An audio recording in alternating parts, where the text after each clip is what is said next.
something on the hoof for the good fans of the Texas Longhorns. They'll be looking for something else on the hoof in a little bit, though. Heisman Trophy candidate Ricky Williams.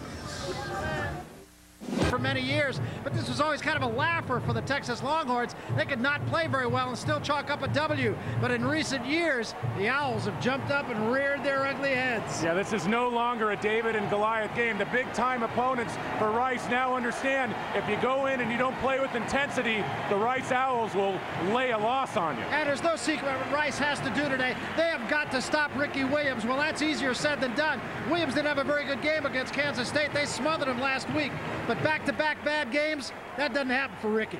Yeah, last week, Kansas State shut down Ricky Williams. The last year, he was held 3 times under 100 yards. What did he do in the following week? He went for over 200. He's quickly moving up the all-time charts. Today, he figures to pass great names like Thurman Thomas and Marcus Allen and Marshall Faulk. The Owls are one of those teams that nobody likes to play, and the reason is nobody likes to prepare for them. They not only run the option, they run a 90s version of the option, very sophisticated and very difficult to get ready for. This is a very tough offense to defend. It's the triple threat that makes it so special. The quarterback can give up the middle to the fullback, and they've got a couple of great fullbacks on this roster. The quarterback can also take the ball outside on the option and dish to 2 other very talented tailbacks for Rice. And then thirdly, Chad Richardson, the starter today, has great speed. He's a 4-4 guy, and if you let him get to the corner, he's going to hurt you as a defensive team. You know, one thing that not a lot of people have noticed, since the Southwest Conference broke up, guess what team has the best record?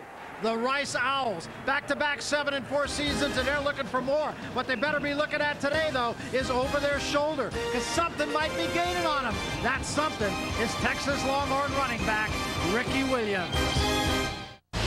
Welcome back to Austin, Texas. The Texas Longhorns smarting after 2 big-time losses to 2 big-time teams, it should be pointed out, looking for a little revenge against the Rice Owls, and they are jacked up and very confident, and Mack Brown feels that his team really needs a confidence builder at this point. You're looking at Royal Texas Memorial Stadium here in Austin, and right now let's take a moment to introduce you to the 3rd member of our broadcast team as we go down to the field, and Lewis Johnson. Lewis? All right, Barry, thanks a lot. You know, last year Texas rolled 38-31 over Rice, and everybody was talking about Ricky Williams. But maybe overlooked in all of that excitement were the exploits of running back Michael Perry of Rice. He also had a very big day. Ricky Williams, of course, running for 249 yards, a record 5 touchdowns. But on the other end, there was Perry going for 211 yards and 2 touchdowns. Now, this week, it's going to be tough for Perry because he's not 100%. As a matter of fact, because of a foot sprain, he's not even starting. Coaches have decided to plug Anthony Griffin in at the A-back. We'll have to keep a close eye on Perry to see if he'll get in the game sometime later. Guys? All right, thanks very much, Lewis. Well, Perry and his mates will just have to wait a little bit before they get to touch the ball offensively. Texas wants the ball. They won the toss, and they will receive. Kicking off for the Rice Owls is Scott Grimes, and he will be kicking to a couple of very able deep men, Hodges Mitchell, who will be on the near side, and Ryan Nunez, who will be on the far side for the Texas Longhorns. Hodges Mitchell, a real game breaker. He's a guy that every time he touched the ball last year, he averaged 12 yards.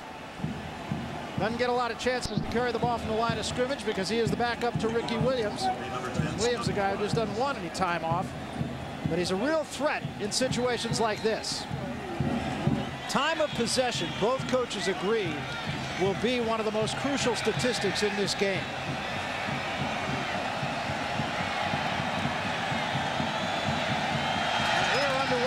At Texas Stadium, and Grimes drives this one. There'll be no return for Mitchell, and the Longhorns will start at the 20-yard line. Quarterback for the Texas Longhorns, Major Applewhite. He came on when 5th-year senior Richard Walton went down. They call him Opie, and if you ever saw him without all his gear, you would understand exactly why he has that name. Great student of the game, very confident, and so are the coaches in his ability. And why not? He's got a very good offensive line, an experienced line. Ben Adams and Jay Humphrey on the right side of the O-line, very experienced. Both seniors, they've started together for 3 years. Wayne McGarity, he's experienced on the outside, their leading pass receiver. First offensive snap for the Longhorns. They bring Brown, the fullback, in motion, pitch to Williams. Williams at the 20, at the 23, and the Owls do a pretty good job on first down. Rashad Reynolds and B.J. Ferguson on the stop. Take a look at how the Owls line up defensively. Terrence Melton, well, he's the only experience along with Julian Duncan on the down line. Ferguson and Brown, both freshmen, getting their first start. Thomas Benford leads the strength of the Rice Owls defense. That is the linebacker position. McCullough in the backfield, he's a big play guy. Look for him to make a little bit of noise today. And the Longhorns try to go up with the ball. Give to Williams again. Williams steps over people. 30 and almost broke it as he crossed the 35. And Ricky Williams has now passed Terry Miller of Oklahoma State to move into 17th. And we're going to be talking about him a lot today, David. Yeah, he's really moving up the chart quick. He's stalking Tony Dorsett, the all-time leading rusher in NCAA history. Dorsett 6,082 yards. And today, names like Thurman Thomas, Marshall Faulk, Marcus Allen, they all figure to go down. So 2 carries, 17 yards for Ricky Williams. Play fake, and Applewhite will go up for the first time. Throws over the middle, caught by McGarity. McGarity into Owl territory at the 42-yard line. Ladophius McCullough makes the stop, but that was wide open. Yeah, and you talk about a baptism by fire. Major Applewhite gets his first action of the year, true quality action 2 weeks ago against UCLA, a top 5 team, as Richard Walton goes down. Then he gets his first start against K-State a week ago, played with good poise, and that's a nice ball over the middle, fitting it in to McGarity. Great protection from the offensive line of the Longhorns as well. First down at the 42 of the Owls. Long count for Applewhite this time, and they give to Williams at the 40, at the 45, or that is Brown, I beg your pardon, to the 33-yard line. Giving to the fullback. He only gets the call once or twice a game. Yeah, Ricky Brown usually only gets 3, 4, maybe 5 carries a game. But I'll tell you what, he's very underrated as a blocker. He has been one of the major reasons why Ricky Williams has been so successful in this ground game over the course of the last 2 seasons. You see the numbers on Brown, not a lot, but he's averaging nearly 8 yards every time he touches it. And they had about the same right there. Gain of 9, second and a yard. They're going the offset eye this time, and this is Williams. And Williams will have the first down at the 31-yard line. Ricky Williams has just moved up yet another mark as he has passed Marshall Faulk now. And he has moved into 16th, so he's already by 2 guys on that list. Yeah, you look at some of the other names. Marcus Allen right here. There's a Heisman Trophy winner. And then you have a Heisman Trophy runner-up in Ed Marinero from Cornell. From Hill Street Blues. Applewhite checking off here. Pitch to White, or rather to Williams. Williams at the 30, 25, 20. Look out. He's gone. 10, 5. Touchdown, Ricky Williams.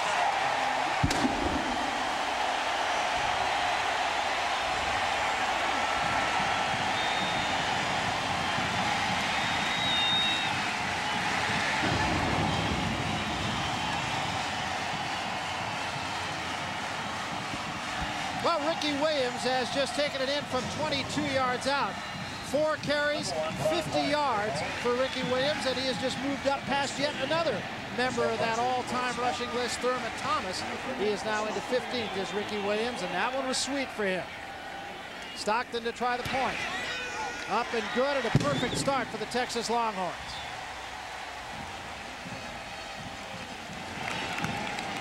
So with 12 minutes, 15 seconds remaining to be played here in the first period, Ricky Williams virtually single-handedly takes it in for Texas. College Football Saturday on Fox Sports Net is being brought to you today by GTE, the official telecommunications consultant to the NCAA. And by Marriott Hotels, Resorts, and Suites. We believe when you're comfortable, you can do anything. Welcome back. 7-0 ball game. Texas on an 80-yard, 6-play drive. Ricky Williams, 50 of those yards. And he remains in some pretty select company. Yeah, very select company, Barry. In fact, he just tied Tony Dorsett for number 4 all-time on a college touchdown list. 55 touchdowns at Texas for Ricky Williams. Chris Stockton will kick it off. He'll kick it to Michael Perry. Perry playing with a bad foot. But he's going to come up and handle this to the 3-yard line. To the 10, he's got some room. Look out, to the 20, to the 25, to the 30. A lot of blocking in front of him at the 40, at the 45, close to midfield. And I have an idea, had he not been on one leg, he might have been able to take that a little bit further. Let's look back at that 22-yard touchdown run by Ricky Williams. Yeah, this was a nice job by Major Applewhite, the quarterback. He came up to the line of scrimmage, he saw the defensive front, and he checked at the line of scrimmage to the sweep. Not great blocking. This is mostly Ricky Williams getting it done on his own. Now look at how strong he is, and he takes the ball across the goal line, covers it up with 2 arms. This guy's a guaranteed top 5 pick in the NFL draft. And I will correct myself. It was a 32-yard touchdown run, not a 22-yard touchdown run. So now we're going to see the option. And the give this time is to Griffin. And Griffin's got some room into Texas territory at the 40-yard line. Chad Richardson, he's the guy who has to make this offense go. It's all the quarterback's offense. He makes the reads, and then he either keeps, hands off, or pitches. That's what the triple option is all about, but they give you a lot of different looks. Experienced offensive line, Charles Torello came as a walk-on and has started every game for the last 3 years. He's a good one. Anthony Griffin getting the start ahead of Michael Perry. You saw him on the first carry, and already Rice is into Texas territory. So first down right at the 40-yard line. This time it's the fullback, Jamie Tyler, and Tyler didn't get much, maybe a yard. Let's take a look at how Texas lines up defensively. The Longhorns brought to you by Thrifty. Aaron Humphrey, just a junior, but playing extremely well this year, and that can't be said about the entire Texas defense. Mack Brown looking for a little more today. DeAndre Lewis is a redshirt freshman, came here as a running back, moved to linebacker, and they like him. They think he's a star in the making. Irvis Hill's a man on the spot today. He's just a freshman, and the Rice Owls feel that they can test him. He was a high school quarterback. Here's a give to the fullback again. Tyler bounces off one man, 35-30 to the 25-20. Great block downfield. He's the 10, the 5, and stopped at the 2-yard line. We're going to see some scoring today, David. I really think, Barry, this is going to be a high-scoring game. Last year, a 38-31 game, and this is great execution on the option up front. We're going to see the tailback, Anthony Griffin, go in motion, a great fake inside, and Tyler has nothing but green grass in front of him. And when we broke down the carries by quarterback, tailback, and fullback in this Rice offense over the course of the early 1998 season, the fullbacks, Barry, have received the most carries. Yeah, they've given to the fullback a lot on that first option. Here he is again. Tyler gets to the 1-yard line. He'll be stopped short. Now, in this area, last year, Rice scored touchdowns, 17 of 22. In 1996, when they won 7 ball games, inside the 7-yard line, they scored 23 out of 24. One of the big problems for Rice is that they have left it on the grass 3 times this year inside the 5-yard line, and ostensibly that's cost them 2 wins. A big error last week against Northwestern, trailing 16-14. Chad Richardson, Ken Hatfield's quarterback, fumbled the ball on the center exchange inside the 5. Give it to the fullback again. Tyler this time is no signal yet. Rice thinks they scored a touchdown, but there is no signal from the officials, and I don't think they're going to give it to him. They're not. Sure looked like he got in. Now, one thing I can tell you for sure, Ken Hatfield considers his 2 downs to make a touchdown. Yeah, we'll see over the course of the afternoon. Ken Hatfield doesn't have a problem going for it on 4th and short at any time, at any spot on the field. And one thing's very apparent early in this ball game, Barry, both teams running the ball at will. 3rd down and inches now. Tyler again. Touchdown.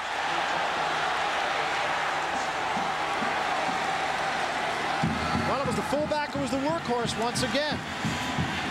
It's just a straight give inside to Tyler, and Tyler's big run was the run that set up this touchdown. It's nice to give it to the big guy inside.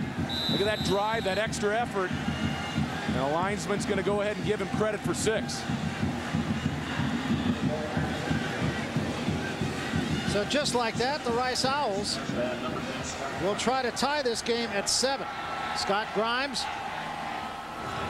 good snap, good hold, good kick. And we have not yet played 6 minutes in this ball game, and we are tied at 7 as both teams marching down the field for an early score. 9:53 left, 7-7. We welcome you back. 7-7 ball game. Each team 1 possession, each team 1 touchdown. 9:52 remaining. First quarter. Let's take a look at the big play in that last drive, David. Yeah, this is a great fake underneath to Griffin, and it's going to set up a missed tackle by number 84, J.J. Kelly. Watch Kelly at the bottom of your screen here. He's trailing the fake. He's surprised, and he tries to take Tyler high. Tyler breaks the tackle, and he's loose down the field. That's nice running and a good block down the field by Blackwell, the wideout, to spring Tyler inside the 5-yard line. Take a look at the Buick scoring drive. 6 plays, 51 yards. Good kick return by Michael Perry to get it started. Tyler finishes it with a 1-yard run, and we are tied. Griffin to kick it off.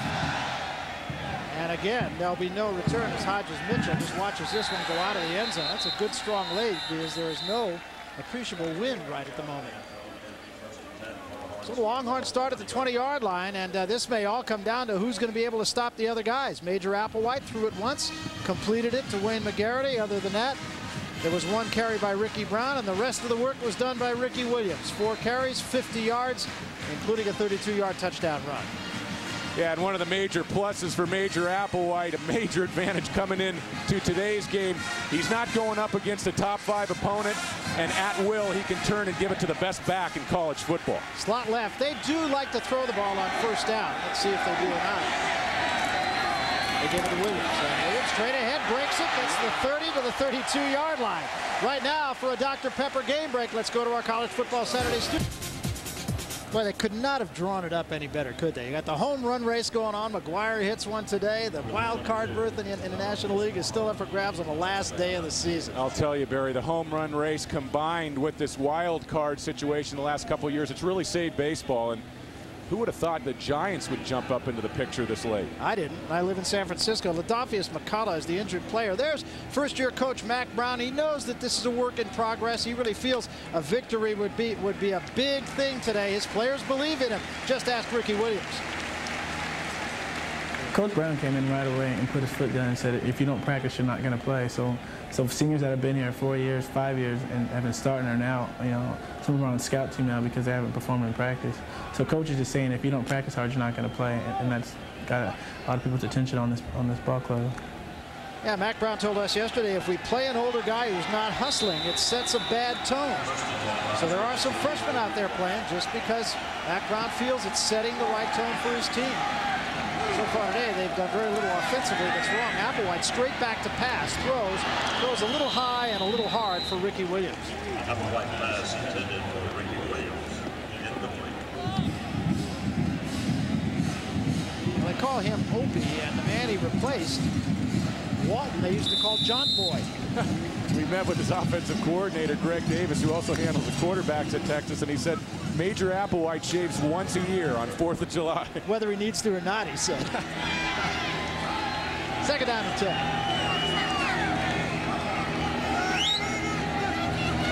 Show blitz, and the pitch is to Williams. Williams at the 35, trying to get outside at the 40-yard line. Head down, first down.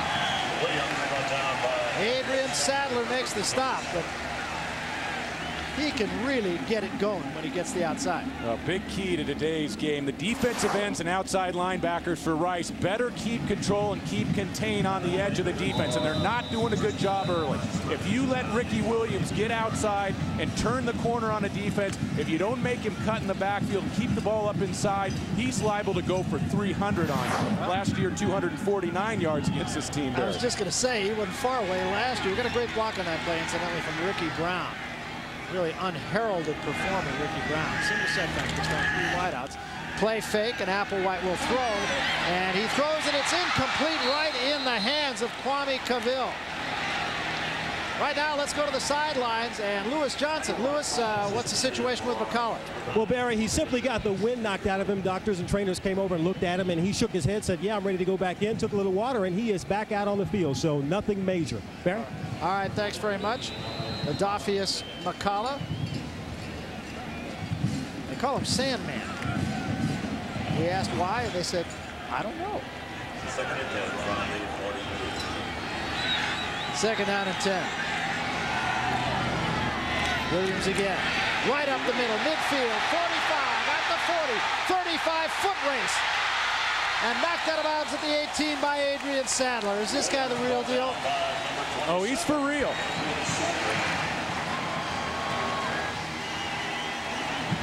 Ricky Williams is definitely for real, and all afternoon long, Rice is going to line up an 8-man defensive front. If you can't stop a running game with an 8-man defensive alignment, it's going to be a real long afternoon. Look at the cutting ability. He has deceptive speed. I mean, he's very fast, he's strong, he benches over 400 pounds. A lot of scouting experts across the country, NFL guys, they say probably will be the #1 pick in the draft. 22 yards on that one.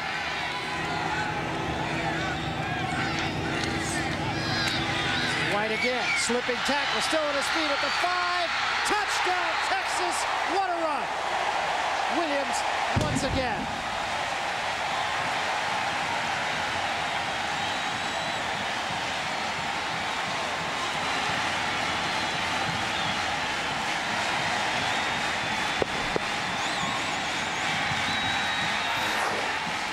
Well, give some credit up front to the big offensive line for Texas. They average 310 pounds, but look at what Ricky Williams is getting done on his own. 1, 2 broken tackles. That was Ladolphus McCalla. What an effort to stretch the ball over the goal line. Despite the fact he had longer runs, I thought that was one of Ricky's more brilliant runs. Try for point is up and good, and we got a shootout here.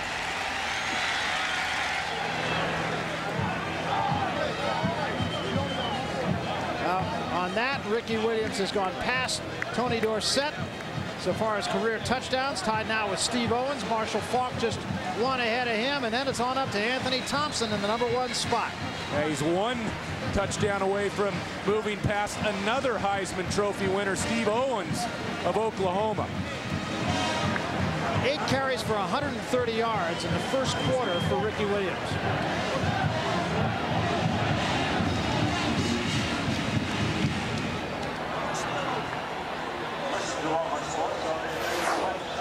I mean, this is just an unreal effort. Watch the broken tackle. The ball almost comes loose, and then he takes on McCalla, keeps his feet, and stretches into the end zone. That's a great effort by a back who's going to jump up today right back into that Heisman Trophy race, Barry. I want to tell you, 130 yards and 2 touchdowns, and we haven't played half the first quarter yet. Ken Hatfield, who said we got to find a way to stop Ricky Williams, is still searching. That's all deja vu right there. Didn't this happen to us last year? Meantime, the Longhorns only lead it by 7.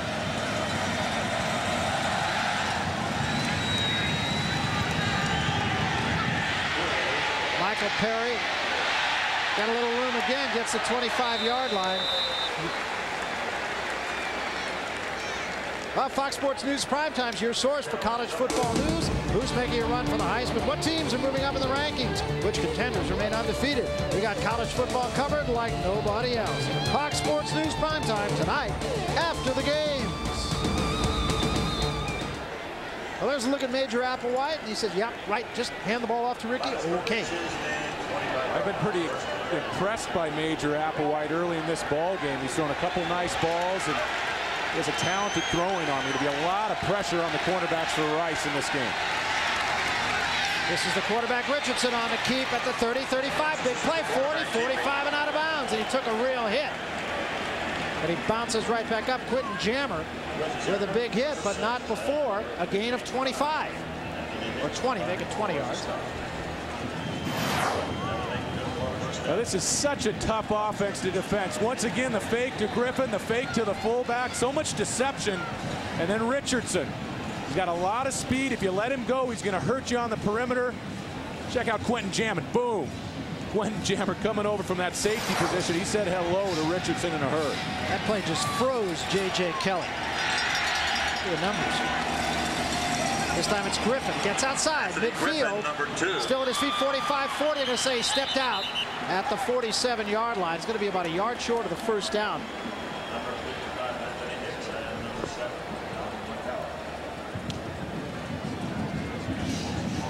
Rice has unveiled a couple new wrinkles that Texas has not seen on film today. They're lining up their tailback up in a slot position on the line of scrimmage, and they've been putting Griffin in motion. It's been very effective. Ken Hatfield, now he knows that you got to do something different, especially when you're outweighed up on the line. Second down and short now. Richardson this time tried the pitch, and it's going to go out of bounds. And that one, I believe Griffin was trailing the play a little bit too close. Richardson, the pitch out goes out of bounds. And one of the responsibilities of a quarterback in an option offense to exercise good judgment. If you come out, you attack the line of scrimmage, you attack that end, and you don't have room for your tailback, keep the ball. Take a 1 or 2 yard loss. Don't give up the ball there. That's a very risky play. Griffin had no room to operate on the outside. Not a good decision by Chad Richardson. Irvis Hill played it very well. Remember, we said they were going to try to test the freshman. 3rd down and 3. They go the other way this time. There's the pitch to Griffin, and Griffin's going to be stopped short of the 1st down. And now Ken Hatfield's going to have a real decision to make. He said on 4th down, if his defense is playing well, he'll go for it. Well, I don't think it's any secret that the defense is not getting the job done, so let's see what he does. Hatfield looks like he's thinking about it. On the carry. I think they're going to go. Tony Holmes. Texas has been very effective early, Barry, in stretching out that option play. The last 2 times they've run the option on consecutive plays, they've strung it out to the sidelines. On that last play, McCowan and Holmes really stretching it to the outside and playing that option pitch very well. They're going to hustle here. They have 7 seconds to get this play out. 4th down and a long yard. I think they're just going to try to get him to jump, and Texas is having none of it. So they'll back up 5 yards, but it actually will put the punter, Scott Grimes, in a better position. Still 4th down. As you mentioned, Barry, a year ago, Ken Hatfield went for it on 4th down 19 times in 1997 and converted on 17 of them. And we visited with him yesterday. We said, Coach, where will you go for 4th down on the field? He said, I'll do it anywhere. It doesn't scare me a lick to go for it on 4th down deep inside my own territory. Yeah, he rolls the dice. And again, he says the whole key to it is how his defense is playing. So Grimes punts it away straight up. Ugly looking kick. And it's going to go out of bounds at about the 30-yard line.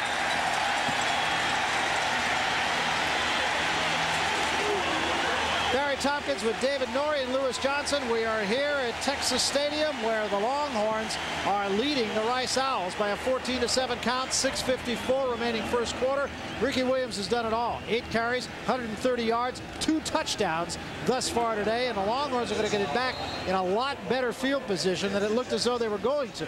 Yeah, if you want to sit down and check out a record-breaking performance, Ricky Williams in the early going has given us everything to set the table for a record-breaking performance. They bring Brown in motion on 1st down. Ball at the 29. This is Ricky Williams again. Right side, cut back, and this time he stopped as he gets the 32-yard line by Julian Duncan. And I think that may be the first time an interior defensive lineman has made a play today. Well, Rice averages 6'2", 255 pounds along their defensive front. Texas averages well over 300 pounds. So Rice is going to have to get it done with numbers today. The 8-man defensive front. So far in the early going, Rice having a lot of problems controlling Ricky Williams and that big offensive line. Yeah, the offensive line is really getting a push on Rice, and all you have to do is look at that last play to note that. He didn't get anywhere, and he still got 4 yards. And this time they might have taken too much. No, they didn't take too much time. I believe somebody might have jumped. Yeah, it looks like early movement on the left side of the Texas offensive line. This should march the Longhorns back 5 yards. Hasn't really been any kind of a burden now. False start. 1 off. Yard penalty. 2nd down. Take a look at the difference. The offensive line of the Texas Longhorns and the defensive line of the Rice Owls, and they give away, Rice does at least, a whole lot.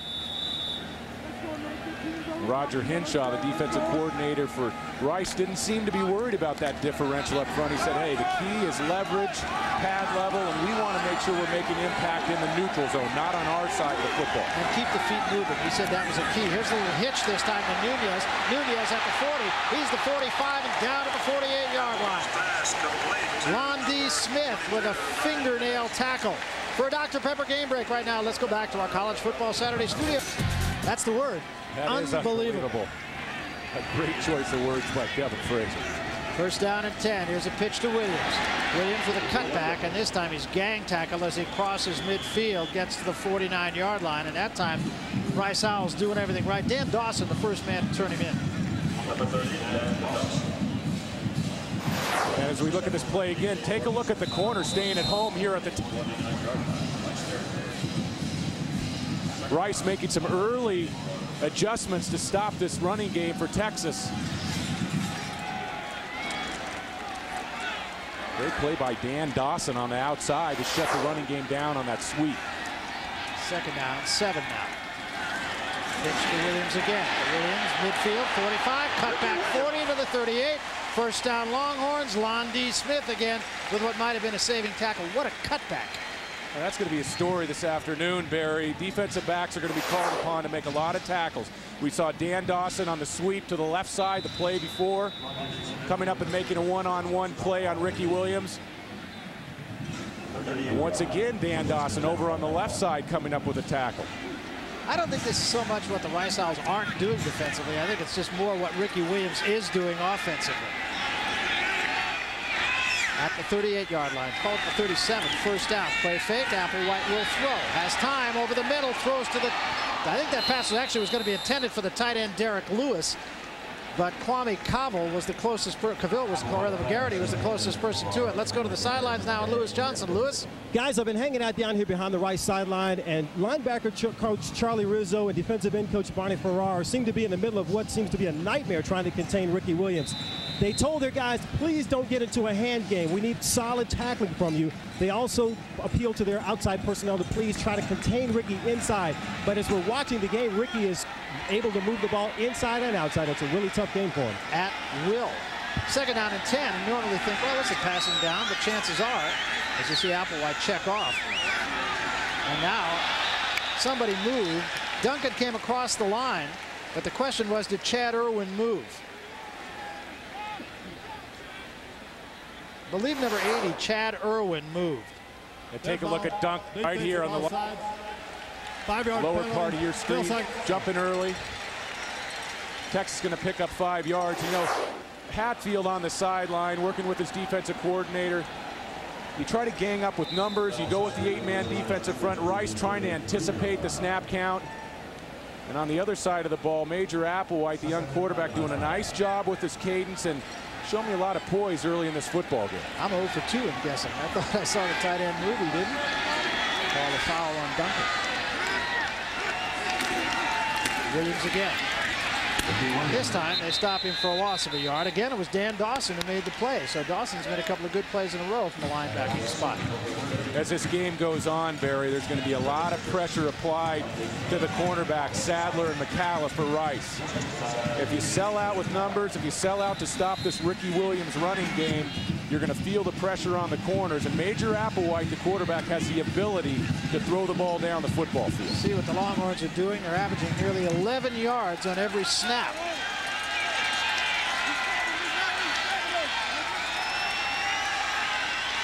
Single setback this time. In motion comes Nunez. Applewhite straight back to pass. Steps up, throws underneath for Williams. At the 30, the 25. 1st down Longhorns at the 23. And a 15 more.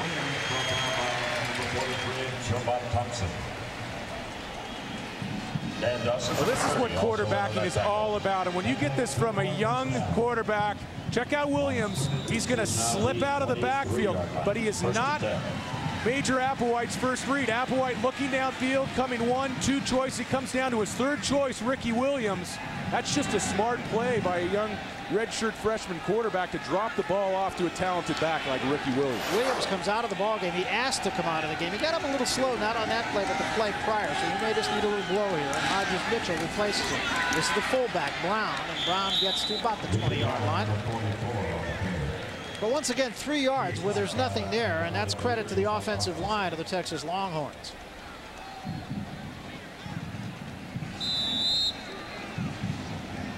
On scrimmage is now the 21-yard line. There's Ricky Williams on the sideline. He's standing there, so he appears to be okay.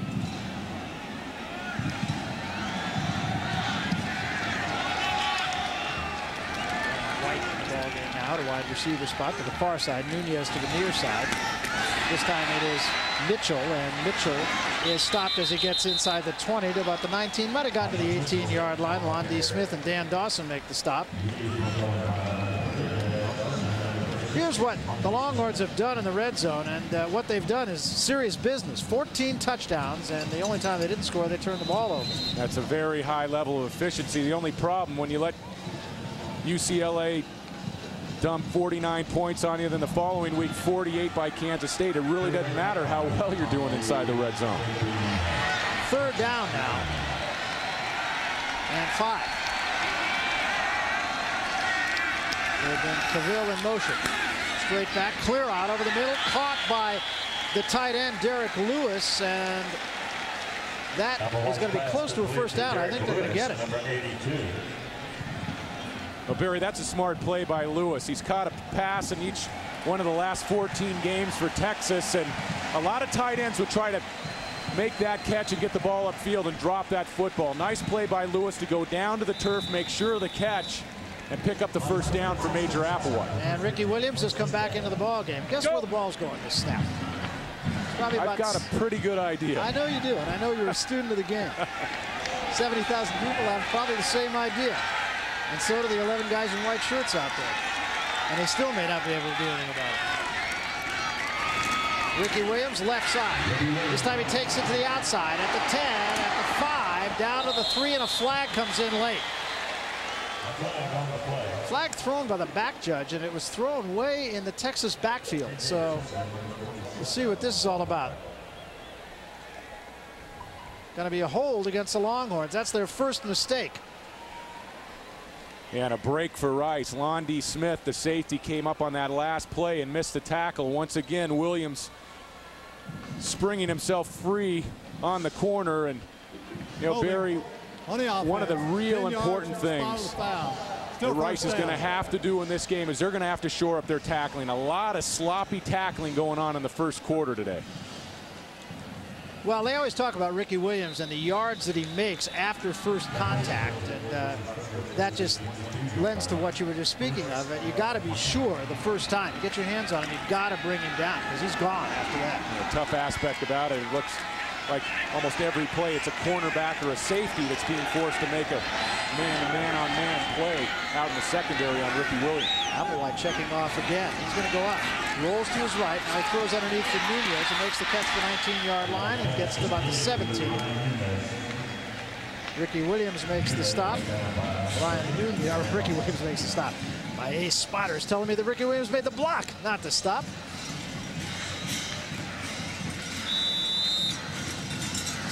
Ryan Nunez was on the receiving end of that.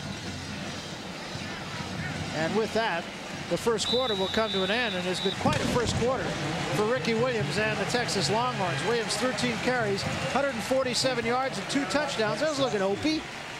Major Applewhite getting it done. The Longhorns getting it done too. 14-7, threatening to do it all over again. Second quarter coming up at 17-yard line with a second down and 14 following a holding penalty. There's the Rice Owl. That's Sammy. I know him personally. And there's Ricky Williams, who has had his way with the Rice Owls today. Yeah, having his way is an understatement. Here's the first touchdown. Watch how Ricky Williams gets it done on his own. That's great speed exhibited to the outside. Tough running to take the ball over the end line. And then Ricky Williams, 1, 2 tackles, and he keeps his feet to put Texas up 14-0.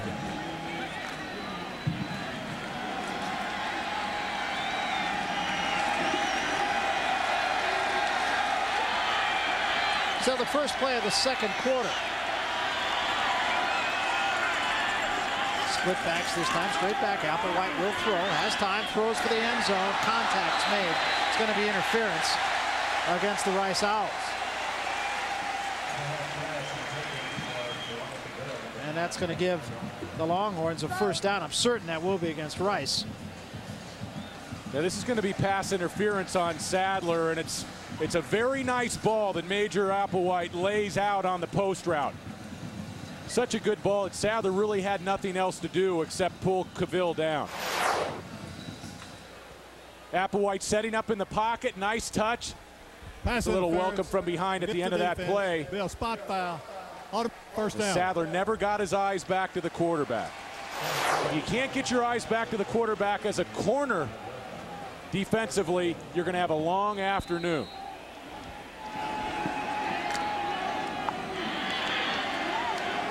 So the Longhorns have it at the 5-yard line. Slot left this time.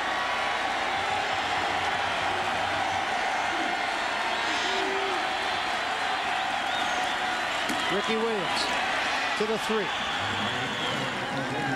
Thomas Benford, Andrew Hughes stop Williams well short of the end zone. It'll be second down. It looks like Ricky Williams a little shaken up after that run. Rice making some adjustments, tightening down their defensive ends, and you're playing a defensive front with an 8-man type structure, and you're not stopping the run. You have to make further adjustments, and that's what Rice has done. He is moving up the list. Remember the list we started where he was down below Terry Miller. He's now past Miller, Clark, Thomas, Brown, Allen, and Marinaro. And here he is again. And here he is dropping the football. And the Rice Owls have it. And here we go the other way. It is Travis Ortega with the big play for the Owls.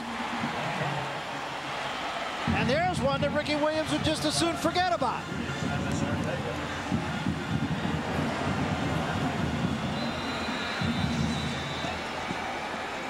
Well, we talked about the problems that the Owls have had inside the 7-yard line. The Longhorns have turned it over a couple of times this year in that area as well. None more costly than this one. Just when it looked like they were about to take it in for a 21-7 lead, up jumped the Owls. Back, and there's the man who made the play. Ortega takes it back to the 19-yard line. Another look, David. Huge play. Watch number 74, Julian Duncan, from the right side of your screen. Great play to make the strip at the goal line. Looked like Ricky Williams was going to stroll right in. Here's a give to Griffin. Griffin running wide, stays on his feet, got something out of nothing. He picks up about 5 to about the 24-yard line. I think Ricky Williams just relaxed a little bit. Great blocking up front. Big offensive line getting it done all day long. And he relaxed a little bit as he was crossing the goal line. Nice play by Travis Ortega to recover that fumble and move it upfield. Travis Ortega earlier this week, he said, hey, if you can't get up for Texas, you can't get up.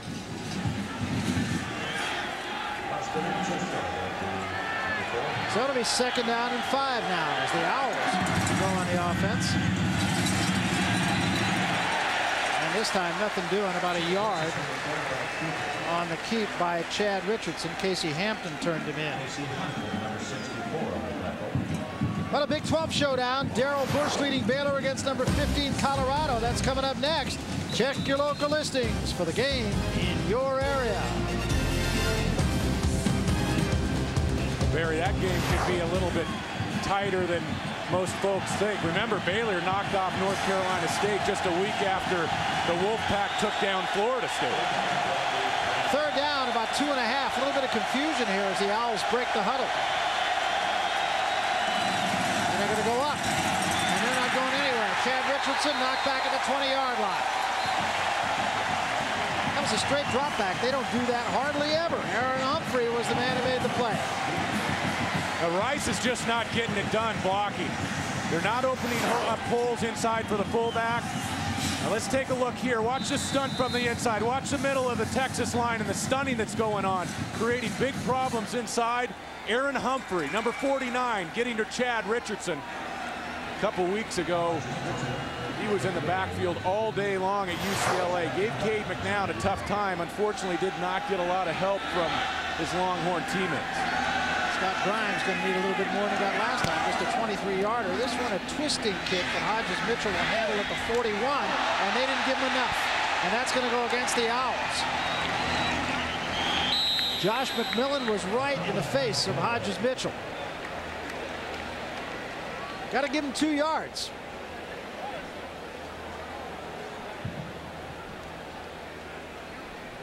That's the kind of mistake that will make Ken Hatfield just crazy. I think Ken Hatfield is concerned about some of the other mistakes that are going on, and primarily he cannot get Texas defensive line blocked. This is only going to be a 5-yard penalty against the Owls. But Hatfield is going to have to get his troops huddled up and turned around in this ball game. They're giving up an awful lot. Interference with the opportunity to make a fair catch. It's a kicking team. The 2-yard halo was violated. Be a 5-yard penalty. First down. Did you ever have your halo violated, Dave? That's the first time I've heard halo in college football. It's a painful thing. I don't know if you've ever had your halo violated, but if you have, you know how painful that can be. 12:22 left, first half, 14-7 ball game. Texas over Rice. We go to the sidelines once more, and Lewis Johnson. Lewis? Okay, guys, thanks a lot. You know, it marks the 84th meeting between Texas and Rice, and for Texas, their #1 rival in the state happens to be A&M. That's who they play the most, Texas A&M, that is. But for Rice, this is their #1 longest playing rivalry throughout their in the school history. And so you can imagine that both coaches were very serious about this game, but particularly Ken Hatfield, he wants a win here today over Texas. Guys? Yeah, and he feels his team is capable. He says if we play our best, we're going to win the game. It's not a question of being lucky or hoping to catch Texas on a down day like it was in years past. If he's going to win this game, he's going to have to get his team to play a lot better in the trenches. Yeah, no question about it. Texas starts the 46-yard line. Great field position once again. Play fake. Applewhite will throw. Slant. Threw it behind Cavill that time. Or I beg your pardon, behind McGarity. Right now for a Dr. Pepper game break. We go to our College Football Saturday student time. This is a guy who hadn't played in 2 years. Remember, the Huskies were the last team to beat the Cornhuskers in Lincoln back in 1991. Second down. Give it to Williams. Look out. 45 to the 42-yard line. Gain of 14 and a first down. So the Longhorns give that time to Williams, and Williams picks up 14 more. He has 151 yards so far and a couple of touchdowns, 163 yards in 16 carries.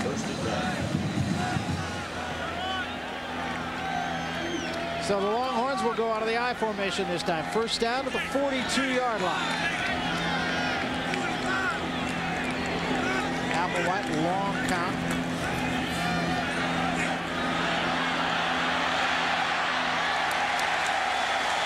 Down to the 33-yard line.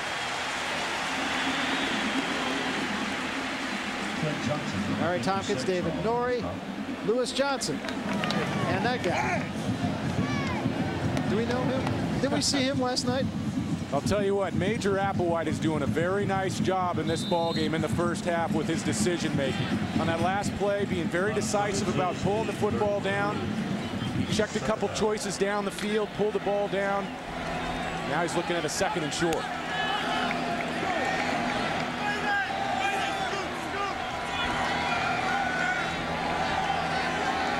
And that time, somebody jumped, and I believe this time it was Derek Lewis, the tight end. Head ball. False start. Offense. 5-yard penalty. Second down.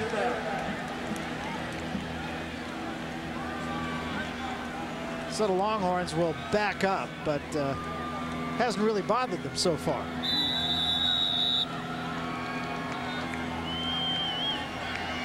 Line of scrimmage following that penalty. Ricky Williams, first quarter, the biggest he has ever had. He had 120 yards on 9 carries against Kansas last year.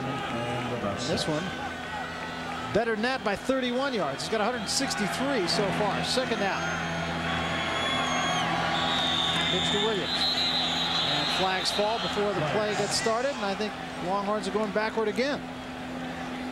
There's a young Longhorn fan, and there are a whole lot of them here. 5-yard penalty. Still second down. Yeah, a whole lot of Ricky Williams fans packed into Memorial Stadium, and it seems, Barry, the only thing that's going to stop this Texas offense, unless Rice starts turning around on defense, is penalties. 2 consecutive illegal procedure calls against Texas. 4 penalties for both teams in the early going. Exactly the kind of thing that Mack Brown just wants no part of. He's trying to build some character on this team and trying to build an image that the Longhorns once had, and that is that we're going to win the game. He said we had that at North Carolina. They went on the field. They thought they were going to win. He said his team right now doesn't have that.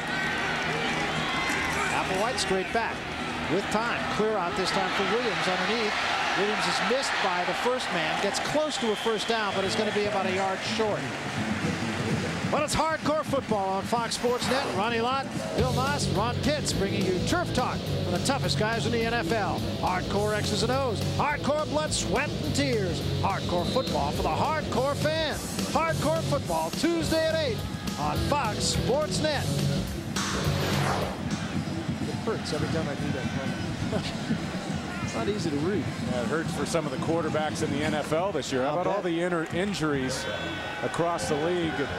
Not a great year to be under center if you're playing NFL ball. And a lot of the backups actually won last week with the Williams.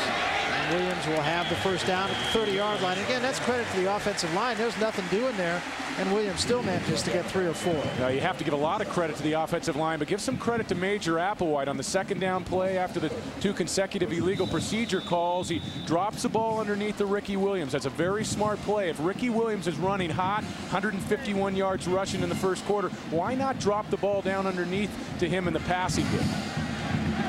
And a little look at Ben Adams playing alongside Jay Humphrey. They bring about 615 pounds to the dance. Here's a reverse this time to Cavill. He's the 35 to 30, the 25 to 20. Another first down for the Longhorns. Gain of 13. Adolphus McCalla makes the stop, but not before another first down. What sets this play up, Thomas Benford, the middle linebacker, is going to come on a blitz right here. And he's almost going to make the play. Watch him trailing the play, the pitch. Cavill coming around, and just a split second late. And Cavill's a big, talented. It looked like Russell Gaskamp, the center, made a nice block there, but Cavill, a great wide receiver, running with the football after the catch. Applewhite took 2 people out. I don't know if we're going to get another look at that, but he blocked 2 guys. This is Williams running left, gets to about the 12-yard line. That's 6 more.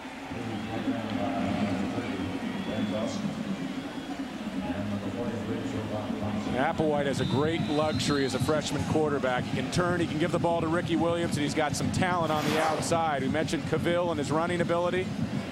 Watch Applewhite. He takes 2 guys out of this play. On the reverse, one of them took themselves out right there, a slip, but good toughness exhibited by Applewhite at the quarterback position. His coaches talked a lot about his intensity and toughness. And again, the Longhorns jump Chad Irwin. Leave it a little bit early. Penalties have not yet hurt Texas. And that's because Rice has shown no ability whatsoever to stop the Longhorns. Still second down. And really all Rice can do, they've been going with 8 men on the defensive front, 8 men in the box, trying to stop the big offensive line, and Williams with numbers. And now, Barry, they're starting to get the free safety involved. They're going with 9 people up on the line of scrimmage. That free safety just keeps on nosing up slowly as the game wears on. Travis Ortega, number 3. Puts a lot of pressure on the corners, didn't it? Offset eye this time. Applewhite on a draw to Williams. Plenty of room. To the 10, to the 5. Touchdown, Texas.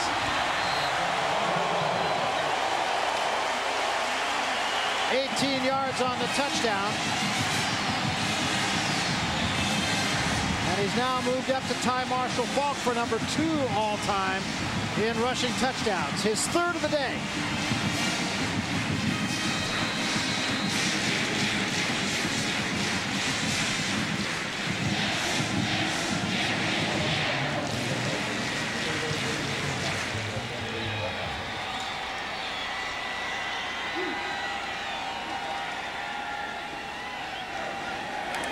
Time for point is up and good, and the Longhorns have stretched the lead to 14. It's Texas 21 and Rice 7, and we are not yet midway through the second quarter for Ricky Williams. 19 carries, 189 yards, and 3 touchdowns. Saturday on Fox Sports Net is brought to you by Dr. Pepper and your local Dr. Pepper bottler. Dr. Pepper, this is the taste.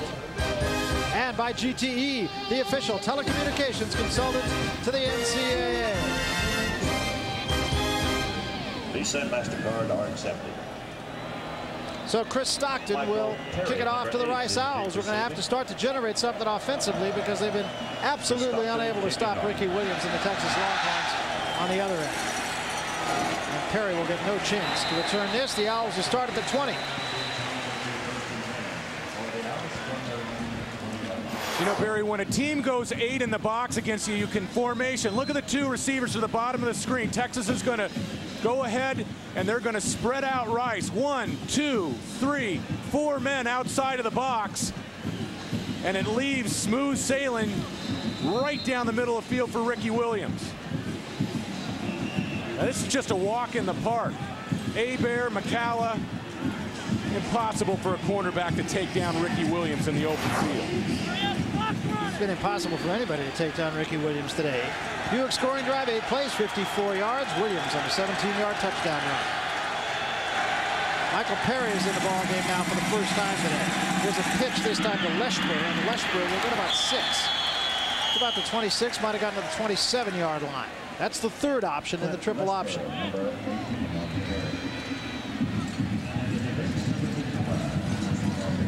Leshburg runs out of what is the fullback spot. Excellent athlete. Played a little quarterback, as a matter of fact, in high school. Leshburg and Tyler are a nice 1-2 punch at the fullback position. But you mentioned at the top, Barry, time of possession was going to be critical. Rice has not had much success chewing up the clock on offense. No, and both coaches felt that that was an important stat. Here's Perry, and he fell over the quarterback.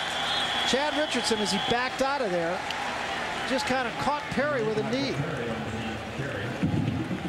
When we talked to both head coaches yesterday, both agreed a spread option team, if you get down by 2-3 touchdowns, it's an awful tough task to come back, especially when you haven't been throwing the ball well. Last week against Northwestern, Richardson only hit 1 ball, 1 for 12 for only 10 yards. And he's actually not even 0 for 1 today.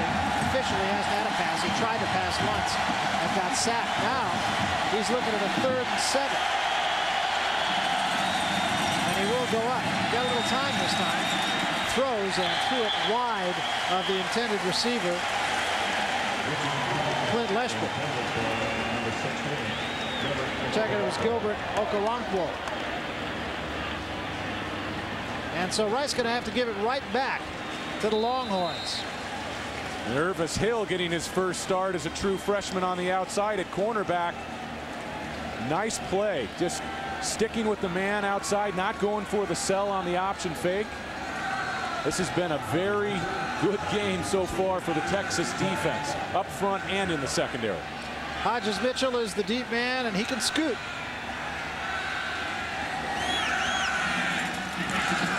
Griffin hits this one pretty good. Wobbly kick, fair catch called by Mitchell, and he makes the catch at the 37-yard line. That's where the Longhorns will start. Hadn't really mattered too much where they've started, though. The only thing that stopped them so far is themselves.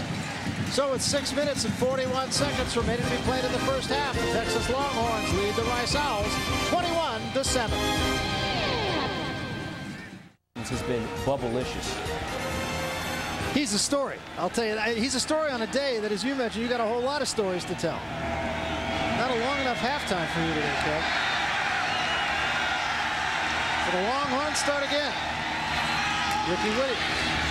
This time the first man got it, and I haven't been able to say that too much. B.J. Ferguson makes the stop. Ricky Williams, he has been the story. 189 yards for him. For Rice, 84. Rice, remember, had 400 and change in this game last year. He's making a career of it against the Owls.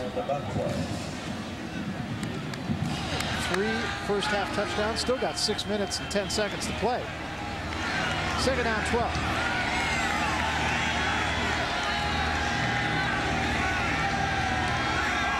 Long count this time for Applewhite. Play fake, and Applewhite will throw. Gusso caught this time by McGarity. McGarity with a first down at the 42-yard line of Rice. Once again, that's credit to Ricky Williams, because Rice has to respect Williams. They got to tackle him whether he's got the ball or not. It's such a bonus for a young quarterback. You can turn and give the ball to Ricky Williams, but you can also play action. A great way to protect a young, inexperienced cornerback. That's a nice sell on the blast fake. And watch Major Applewhite. He's showing a nice feel for hitting that dig route, that deep crossing route. McGarity with a nice route as well. 7 of 11 for Applewhite for 95 yards so far. He goes up again off the play fake. He's got a man. It's the tight end. This time Lewis. Lewis at the 5, taking people with him. Did he get in? Yes! Touchdown, Texas. 43 yards. And he took Jason Hebert with him.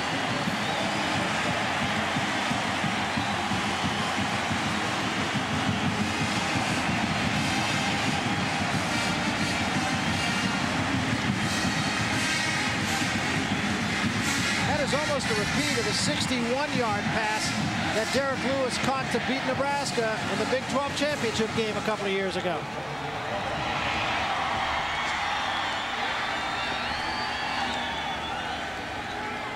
So the Longhorns this time score through the air just for diversity's sake. For Stockton to try the point. He makes it good with 5:23 left in the half. Texas has stretched it out to a 21-point lead. It's 28-7.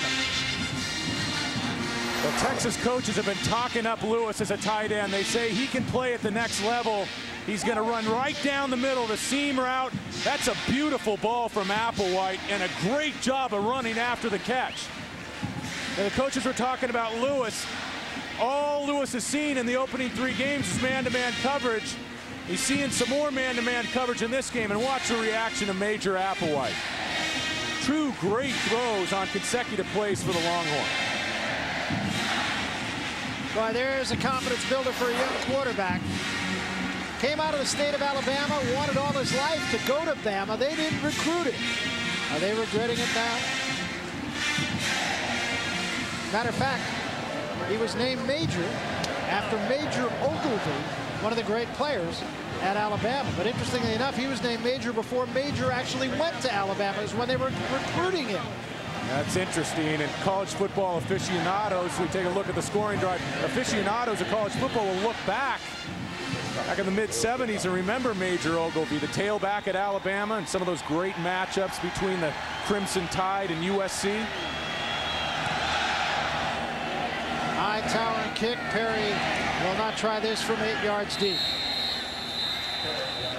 Well, tomorrow on Fox Sports Net, Formula One racing of the very best. Hakkinen and Shoemaker, the battle continuing right down to the bitter end. Tune in as the rivalry rolls on in Europe. The Luxembourg Grand Prix Sunday on Fox Sports Net. Check your local listings.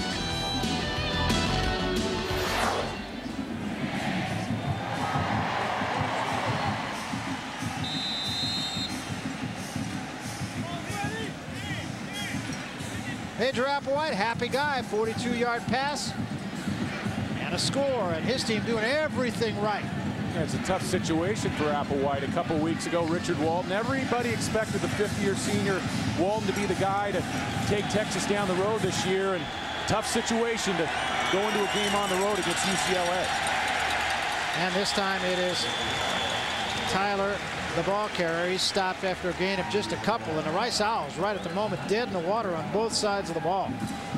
Unable to generate anything offensively, unable to stop anybody on the defensive end.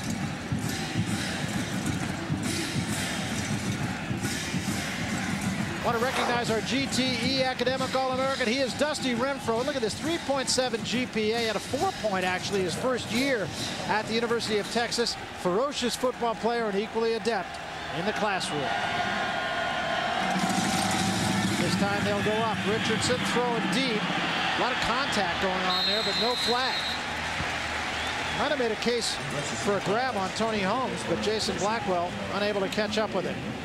Ricky Williams getting a blow here while the defense does its job. Ricky certainly done his. 20 carries, 187 yards, 3 touchdowns. Wow. Yeah. Huge numbers. And I think you're right, Barry, on that last play. Holmes could have been easily flagged for pass interference. Chad Richardson, a man open on the post down the middle of the field. And not a lot more success this week, Barry, than the Owls had last week in the passing game. Yep, so far 0 for 2 officially. They tried a 3rd pass. That wound up as a sack. Richardson will go up again. Look out. Back at the 10-yard line, the aforementioned Dusty Renfro.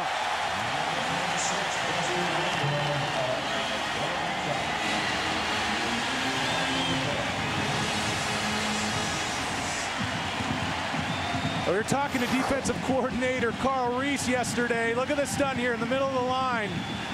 Watch a stunning lineman, and Renfro's going to come clean. Off the left edge, Carl Reese talking about, hey, this linebacker's been playing for us, it seems like forever, and I can run a 40 faster than Dusty can, but we just can't get him out of the lineup. Too much intensity. He's a leader, and he comes up with another big play for the Texas defense. Scott Grimes, wobbly kick out of his end zone. Flag falls at the 10-yard line. We're going to do this again.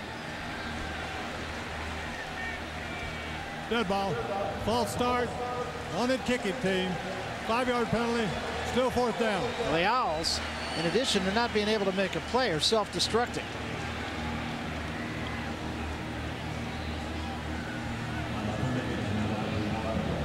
That'll be 10, right? Rice 10.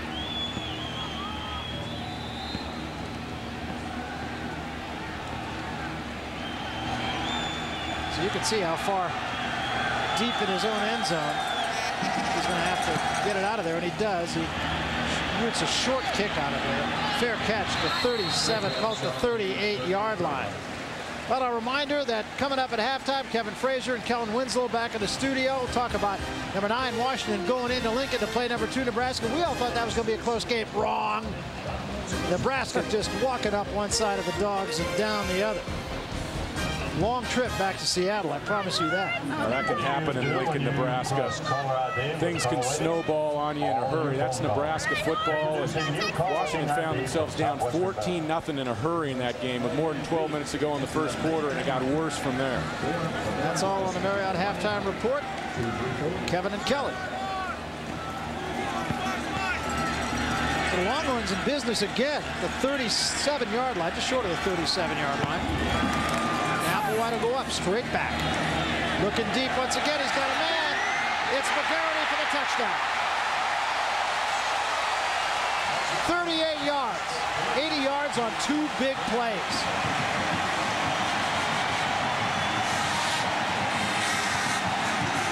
And that was a perfect ball. That's like you used to throw. You can't throw the ball any better than that, Barry. The Major Applewhite putting the ball up as well as I've seen a Texas quarterback put it up in a long time. I mean, James Brown, he could throw the football, but this is a freshman that we're watching. And that ball was laid in perfectly to McGarity on the post route down the middle, working against McCallum. So now the try for point to make it 35. Now we talk about Nebraska putting a spanking on Washington. The Longhorns are dissing the Rice Owls a little bit here, too. Now, Ricky Williams has 187 yards. We're still in the first half. And what that does is it sets up the passing game. 8, sometimes 9 Rice Owls up on the line of scrimmage. And Major Applewhite not shy about putting the ball up down the field. That's a perfectly thrown post ball. And once again, we're going to get a nice reaction here from Major Applewhite. First, he hits his tight end Lewis down the field on a seam route. Then he goes to the post to McGarity. McGarity celebrating on the sidelines. Texas hitting on all cylinders right now. I'll tell you, they are. They have almost 400 yards of offense here in the first half. 397 yards of offense for the Longhorns. Stay glued to your television sets because, Barry, I think we may see some history from Memorial Stadium tonight. There's a real chance of that. And this young man is really showing well here. Coach has talked about what a student of the game he is, how much he studies film. He wants to know everything that not only is happening this year, he wants to know stuff that happened in 1962. Yeah, he's one of those quarterbacks that gets all the other quarterbacks on the roster upset because he asks questions. He keeps you in quarterback meetings too long. And he showed up in fall. The offensive coordinator, Greg Davis, he said, hey, you only get 4 questions in fall camp. Well, what he did when he found out that Mack Brown had been named the head coach here, he emailed the backup quarterback at North Carolina to ask about Mack Brown and what was in his playbook because he wanted to be ready the minute Mack Brown walked onto campus here in Austin. Let's take a look at the Burger King game summary. And, well, Ricky Williams has been everything as advertised. 187 yards rushing now. He's moved up to 12th in history, 4,740 yards. Of course, there's still more to come. A whole lot of season left, not to mention a whole lot of game today. 5 touchdowns on 6 possessions for Texas. They're doing everything right. There's Richard Walton. He was the starting quarterback. You see his hand in the cast. He will be back. Folks here hope by the Oklahoma game, but the way Major Applewhite's playing, I don't know. Here's a keeper this time with Richardson, the quarterback, and he gets about 8. Aaron Humphrey on the stop for Texas. And Walton hurt that hand in the second half at UCLA early in the second half, was hit from the blind side and tried to brace his fall. Richard Walton said on the next play he could feel the bones shaking around in that hand as he tried to let a pass go downfield. He knew it was time to hang it up for the day. And you mentioned the Longhorns trying to get him back for Oklahoma. Very popular guy on the team. There's a first down as Jamie Tyler will move the chains for the first time in a long time for the Rice Owls. Richard Walton, very popular on his team, and when he went down, there really was a letdown according to the coaching staff. And of course they were blown out by UCLA and blown out by Kansas State. That didn't help matters any. And that's why Mack Brown felt that this game was that much more important to the Texas Longhorns. There was an attitude change as much as anything else. Ball at the 32-yard line. Long count. There's the pitch this time to Perry. Perry got a little room at the 30 to the 35. Got about 3. Quentin Jammer stayed with it. Monumental task for Rice to come back in this football game. People talk about the option offense, and it's tough if you get down a couple touchdowns. Well, how about if you're down 4 touchdowns? 4 touchdowns and showing an inability to stop the other guys at all. And also tack on top of that a red-hot tailback, the best back in the country, and a young quarterback who's on fire as well. Richardson will pass. Throws that sidearm pass that is caught this time by Blackwell. It'll be a first down at the 48-yard line. First completion of the day for Richardson. He gained to 13 and only his second in 2 weeks. And the coaching staff of the Owls were telling us that they don't want him throwing that sidearm stuff. They're trying to get his arm up, but I guess you got to complete him any way you can. Well, Richardson's in the same boat as Major Applewhite. He was the number 2 player coming into fall, and Jeremy Bates went down in the Purdue game. Richardson took over. So first down at the 48-yard line, second first down of this drive. Give it straight to Tyler this time. Tyler gets a couple to midfield. DeAndre Lewis makes the stop. And as well as the Texas offense is playing, I think you got to give a couple of kudos to the Texas defense too. They have managed to contain this option pretty well. The last 2 games were not pretty for the Texas Longhorns. UCLA, they were down 35-3, and Kansas State 35-zip. Well, tonight, look at this.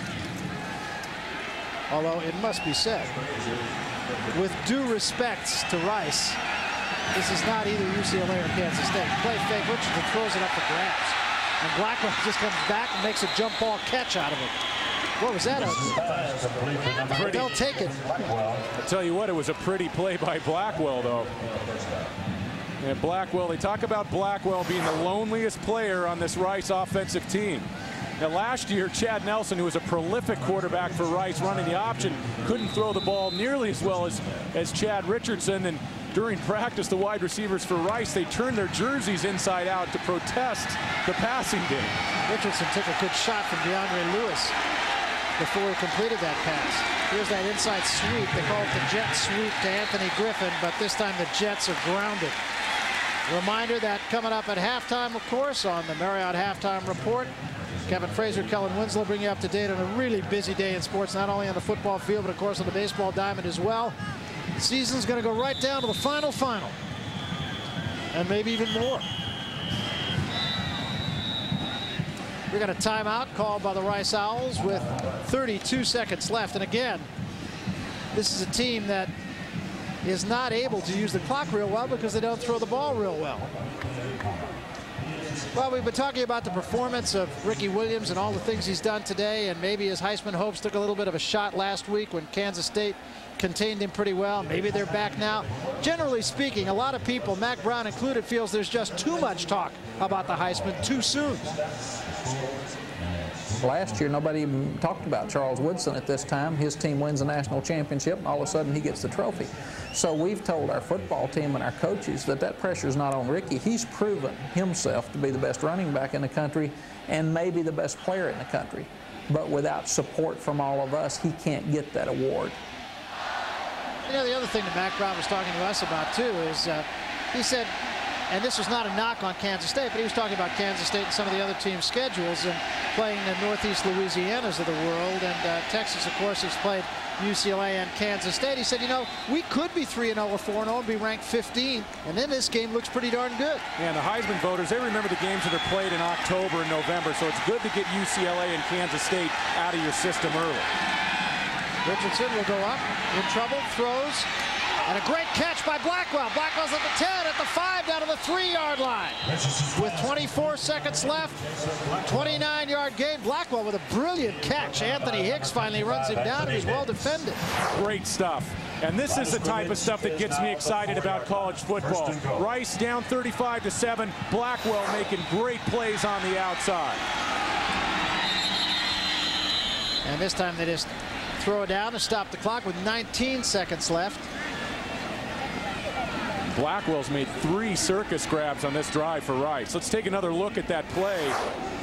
Looked like Chad Richardson had no chance whatsoever to fit this ball in. In fact, he probably should have saved this throw. Blackwell stretching out, making a great grab, and watch him cut the ball back up inside, looking to score. That's just a great play.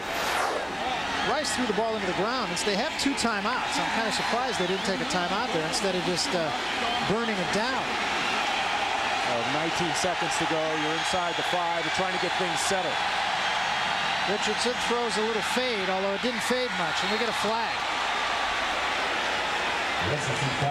Quentin Jammer was the man defending and probably the guilty party. You know, and you're right, Barry. You don't like to call, or you don't like to throw the ball to the turf and waste it down with 2 timeouts left, but also you have to get your short yardage personnel in, and that's a tough thing with clock offense. Pass interference against the defense in the end zone. Play it 2, first down. So they'll get the down back. They'll get the down back. They lose 4 seconds, so things work out okay for Chad Richardson. And if Richardson has any chance to get Rice back into the game, it's going to be scoring a touchdown on this drive. Yeah, it'd be very big for them. Take it in before the half, give them a little bit of impetus. They give to the fullback Tyler. Tyler's not going to get there. Now they'll probably use the right here. Yep. Got to about the 1-yard line, maybe even inside the 1-yard line. They still will have another timeout left with 8 seconds. And with 1 timeout left, Barry, everybody in the park knows that on this next play, Rice is going to have to throw the football. And the newly renovated Gregory Chim. Do you think so?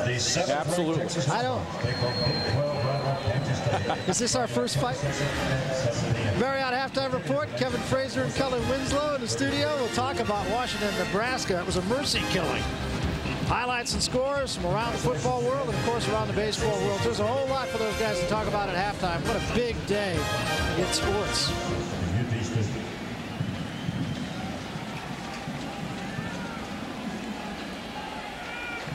So we'll see what Ken Hatfield wants to do here as the discussion goes on. And Hatfield, of course, is going to make his point. He calls the offensive plays. And you know, Barry, you could be right. On the 2-yard line here, if you have a timeout left, there's a chance that Ken Hatfield is saying, hey, we're not throwing the ball well, even though it's the proper thing to do in clock offense.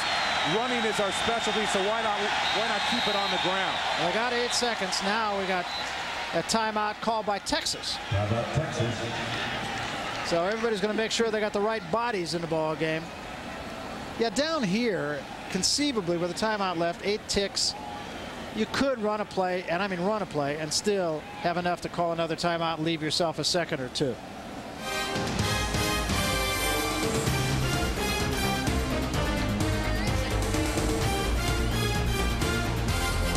Well, coming up, Baseball 98, one for the record books, and boy, it really has been. The home run chase has been tremendous. The pennant races have been tremendous. You can find all about it on Fox Sports Net tomorrow, 5:30 Eastern Time. Baseball 98, what a year it's been. That game is back. I can't wait for the playoffs. Playoffs? You know, it's conceivable. The San Francisco Giants, should they wind up in a tie, should it be a 3-way tie? Now, that's not likely, but should it be a 3-way tie, we'll have to go to New York, play the Mets. If they win that game, go back to San Francisco, play the Cubs. If they win that game, go to Atlanta and play Atlanta on successive days. You might be pitching. Amazing how the traditionalists were against that wild card system. Now it's really turned things around for baseball. So we'll see what Ken Hatfield wants. They will run it. They give it to the fullback, and he's in. Touchdown, Rice. Jamie Tyler over for the touchdown. Jamie Tyler with his second touchdown. And there are some fans come up from Houston for this one.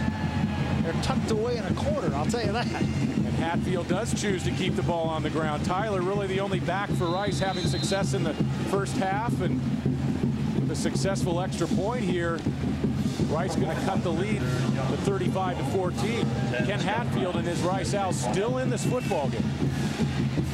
Well, that was an impressive drive because it included 3 passes. A couple of great grabs by Blackwell. Try for point is up and good, and Rice has chipped away a little bit here with just 4 ticks remaining in the first half. There's the man who scored the touchdown, Jamie Tyler, just a freshman from right here in Austin, incidentally. Now remember, Tyler played a big role on the Owls' first touchdown drive, and a good job of lowering the helmet, getting that pad level down. Short yardage running, such an important facet of offensive football. And Ken Hatfield, his teams at Clemson, Arkansas, and now at Rice have always done a good job running the ball down near the goal line. So Rice scores, and remember, they'll have the ball first to start the second half, too. So they're back within 3 touchdowns. Last time these 2 teams hooked up, another terrific game. Once again, it was Ricky Williams making all the news. Ricky wore number 11 last year, of course, changed to 34 this year. But Williams in excess of 200 yards. Final score, Texas wins it by 7, 38-31.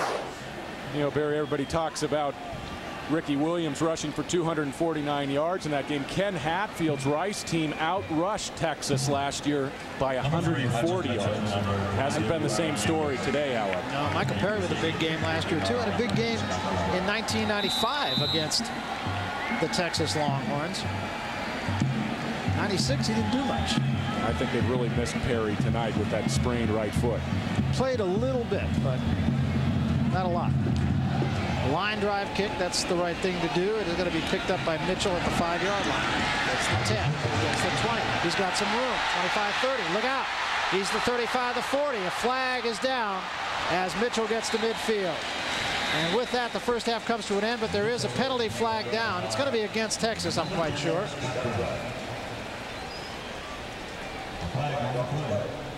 And if it is against Texas, Rice will decline.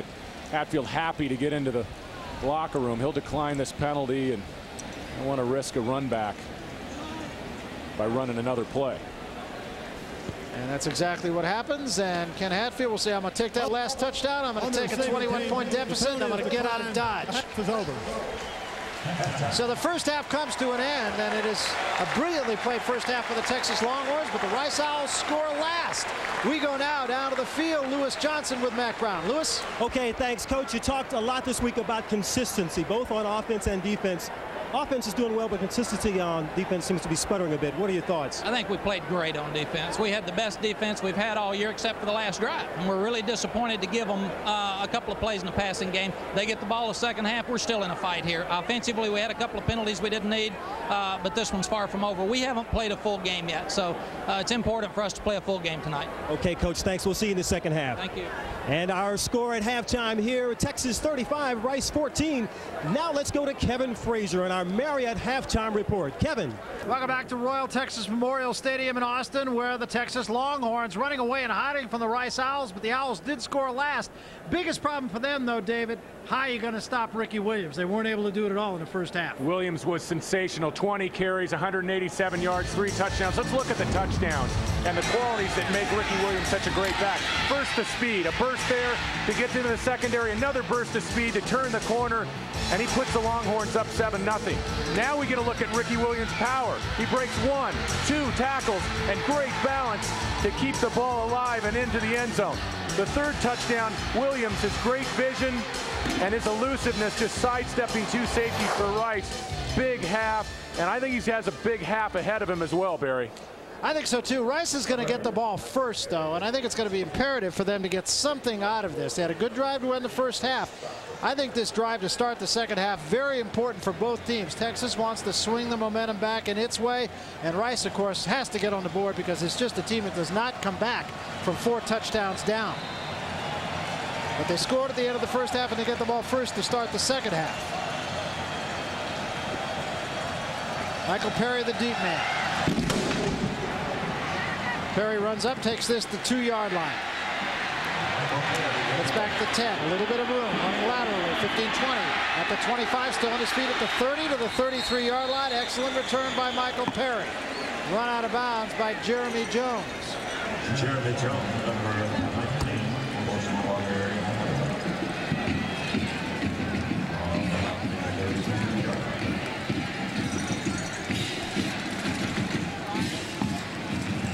So they'll start at the 33-yard line. Chad Richardson will lead his team. They are woefully behind in the numbers battle, not only on the scoreboard, but in terms of offense generated in the first half. And it's usually Rice that dictates those numbers. They start at the 33. Richardson on the keep and nothing doing. He's thrown back to the 26-yard line. Well, we talk about the game of numbers, and in this case, those numbers are all won by the guys in the orange shirts. 397 yards, and it's pretty well divided. 222 rushing, 175 passing, and while you can't help but note the performance of Ricky Williams, you also have to talk about Major Applewhite, who did a great job as well. Time of possession being won by the Texas Longhorns. There's Major waiting his chance in the second half. Finished the first half with back-to-back touchdown passes. Second and 16 now. Straight back Richardson. Pump fake. Throwing deep for Blackwell. And Blackwell can't catch up. Well defended that time by Tony Holmes. And Barry, in the locker room at halftime, you have to know that Ken Hatfield was talking to his team and saying, we've got to take the ball down and score on our first drive. We've got to keep the ball out of Texas's hands. And that first down play really put them in a hole. Now they're faced with 3rd and long. And this is the toughest situation for the Rice offense when they're put in an obvious passing situation. 3rd and long is still, generally speaking, will run the option. We asked Ken Hatfield on it. What do you do 3rd and long? He said run the option. Yeah, they like to run the option, maybe 3rd and 9, 3rd and 10, but 3rd and 16, that's awfully tough. They run the option. Richardson pitched this time and getting nowhere near the first down. And the Owls will have to give it up. He is brought down by number as Anthony Griffin was the ball carrier, and Anthony Hicks stopped him as he got to about the 34-yard line. So it's 3 and out to start the second half for the Owls. Yeah, an awfully frightening prospect. Give the ball right back to Major Applewhite and Ricky Williams. Texas has been unstoppable. And Barry Rice hasn't even been put in a situation where they can really go for it on 4th and short. No, that's true. Looking at a 4th down and 8 now in their own territory. High snap, Griffin pulls it down. Line drive kick, look out. Mitchell might have a chance. Well, takes a bounce. It was short enough to be good. Goes to the 21-yard line. That's where the Longhorns will start. The Longhorns were able to move the ball no matter where they started in the first half. Major Applewhite, 9 of 13, 175 yards and 2 scores in the first half. Terrific half. It was a good half of football for Major Applewhite. The first scoring pass to Derek Lewis down the middle of the field. Fine effort by Lewis to break 2 tackles and break the goal line with the football. And then Applewhite comes right back. Post pattern down the middle of the field. Perfectly thrown ball to McGarity. Second one, he put some air under. The first one, he had a gun a little bit. That's 2 excellent passes by Major Applewhite. They start at the 21. Here's Ricky Williams trying to run right. Gets a bit of a gap, and again, he gets something out of nothing. And you've got to like the power of Ricky Williams. John Madden always talks about getting your shoulders headed in the right direction. Ricky Williams always does that. You talk about his NFL prospects. He's a big back. He's the type of guy you can give the ball to 28, 30 times a game. And it's not just the big offensive line for Texas that is wearing down this Rice defense. It's the tackles in the secondary that are really taking the juice out of this Rice defense. So tough to bring Williams down in the open field. 3 wideouts now, and it only allows 7 in the box for the Rice Owls. We talked about that a little bit early. Applewhite to throw, hit as he throws it, the catch is made. It's going to be a foot race. Wayne McGarity takes it all the way inside the 30-yard line to the 29. What a play again by Applewhite as he took a major shot and still unloaded it. Dan Dawson was right in his face. And Applewhite's looking at a blitz here. This is going to be a nice fade ball. When you see the blitz, as Applewhite does, he's just going to take 3 steps, get set. He takes a hit as he releases the ball. Once again, just a perfectly thrown pass. Dawson with the pressure in the pocket, but he's just a half step late. And Major Applewhite, very impressive tonight. A lot of poise on that play. Ball at the 29-yard line. They go to the offset eye now. Longhorns give you a lot of different looks. Here's a draw play for Williams. He's got room, 25-20. Sidesteps him out at the 15. He's at the 10. At the 5. Touchdown, Williams. Stiff arm on Londy Smith. Put Smith in the cheap seats.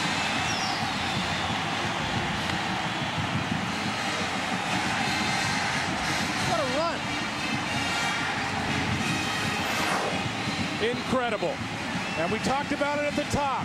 If Rice was going to let Williams get outside and open up the perimeter run, it was going to be a very, very tough evening. Look at the stiff arm on Londy Smith coming up. Right there, 2 stiff arms. The second one delivered on Sadler, the cornerback. Terrific run. Strength and speed. And over and above that, a tremendous guy. And that's what everybody here talks about. Before they talk about his football talents, they talk about what a terrific human being this guy is. We'll tell you a little bit more about it. Ricky Williams doing it all. 224 yards, 4 touchdowns. We just started the second half. Nori Lewis-Johnson, 12:48 left, third quarter. Watch the play by Ricky Williams. Yes, he gets great blocking, but he does a lot himself. And blocking is what got it done. Watch Raisler, the guard, and Bishop, the tackle. 2 big blocks to give the seam right up off tackle. That's a beautiful block inside by Roger Raisler. And watch a stiff arm here, right to the helmet. 2 stiff arms. Londy Smith, then Sadler. Unbelievable. They talk about what a great athlete he is, and of course he's a baseball player, played 4 years in the Philadelphia Phillies chain. What they don't talk about very much is he was a high school wrestler for 1 year, and that entire year he lost exactly 1 match. Here's Perry on the return to the 20 to the 25 to the 30, still on his feet at the 40. Midfield and knocked out of bounds by the kicker. Let's go down to the sidelines now, and Lewis-Johnson. Lewis. Thank you, Barry. You know, just at halftime, I talked with the injured Texas quarterback, Richard Walton, about the Major Applewhite's success so far in the first half. Look at these 2 guys. They've been talking over here at the sideline all throughout the game. Walton says that he can't say anything Richard Walton is excited about what's happening, and he is. Guys, I'm going to throw it back up to you. All right, thanks, Lewis. I think what Lewis is trying to say is that Walton and Applewhite have a terrific relationship that they formed even before Walton went down. And they talked to each other all during the course of the game, and Walton has been very supportive. And remember, the team is very supportive of Walton, and that in itself has helped Major Applewhite. Here this time is Griffin with a little room at the 40 to 45, gets to about the 48-yard line, and a first down, gain of 15 for Anthony Griffin. Well, we've been talking about Ricky Williams, and here is his career. As you see, he's now passed Mike Rozier for number 11 all-time on the rushing list. He's moved into second place all-time on the touchdown list with 58, that is rushing touchdowns, and he passed Tony Dorsett for third on the NCAA career points list at 362. I got a pile of papers here that are all Ricky Williams records just tonight. I'm going to make a book out of it. He's got a long way to go. Richardson on the keep this time, gets it into Texas territory at the 46-yard line.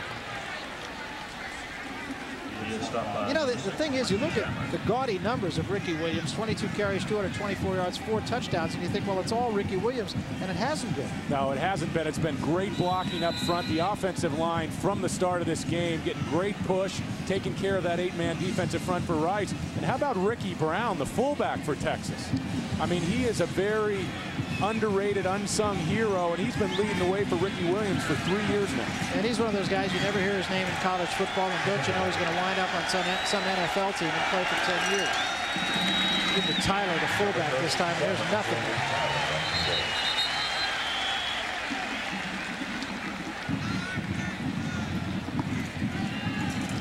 Cedric Woodard makes the stop in the defensive tackle spot. The opening possession for Rice, a 3-and-out, very critical in this football game. Rice needed to march right down the field and cut this lead to 14 points. As it turned out, Texas turned things right around, stretched the lead to 42-14, and Rice, once again, battling for their lives, Barry. They need a touchdown desperately.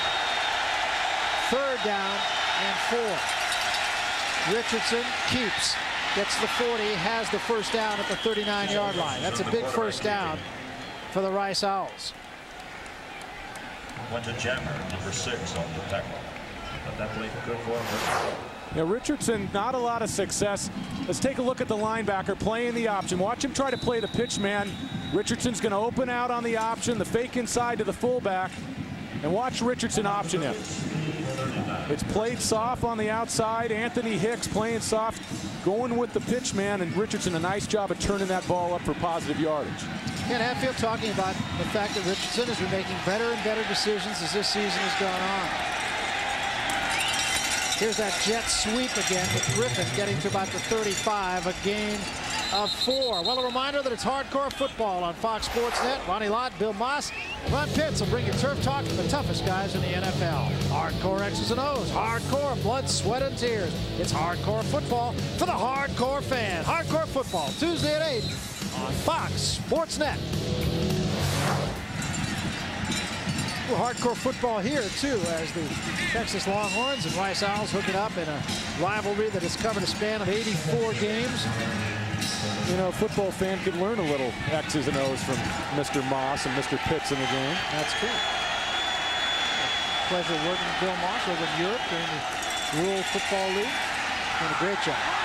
Well defended again. Well, you know, it's interesting that the Owls, as a flag goes down on Irvis Hill, and it goes down just as I was about to say, Irvis Hill was the guy that they felt they could exploit, and he'd been doing a very good job. Well, he makes a little error right there. Oh, we talked about the 8-man front for Rice. Texas has to use an 8-man defensive front to work against this spread option, and that leaves a true freshman, number 15, Irvis Hill, on an island, man-to-man, and he's done a pretty good job tonight, Barry. Pass interference against the defense, be a spot foul, automatic first down. Good call on the outside. Blackwell really the only bright spot for Rice. Big wide receiver made a couple nice plays on that last drive to finish off the half. Well, the Owls, to their credit, will not go away. They haven't been able to stop Texas from taking it into the end zone, but here they are at the Texas 20-yard line. They trail by 28.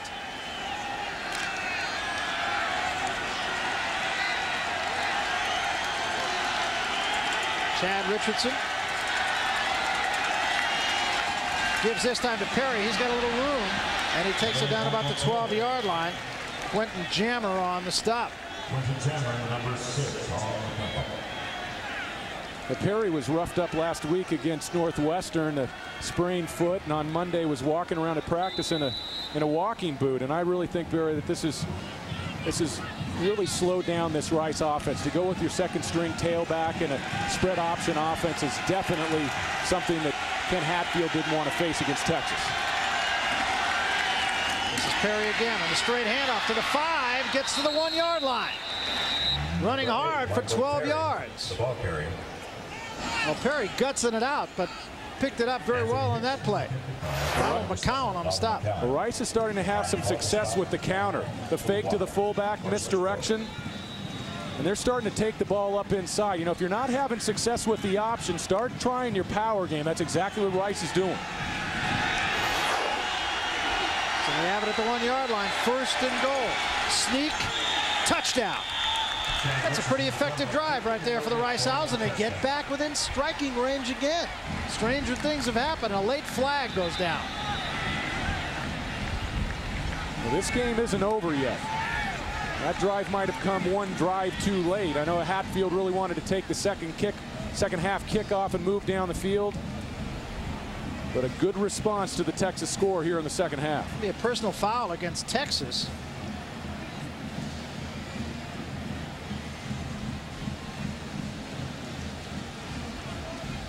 Dead ball, personal foul after the play. Be penalized half the distance to go. We'll have the try. And I'm sure that they will still kick this. I wouldn't imagine they would go for 2 here. And they won't, as you see Chad Richardson sitting on the bench.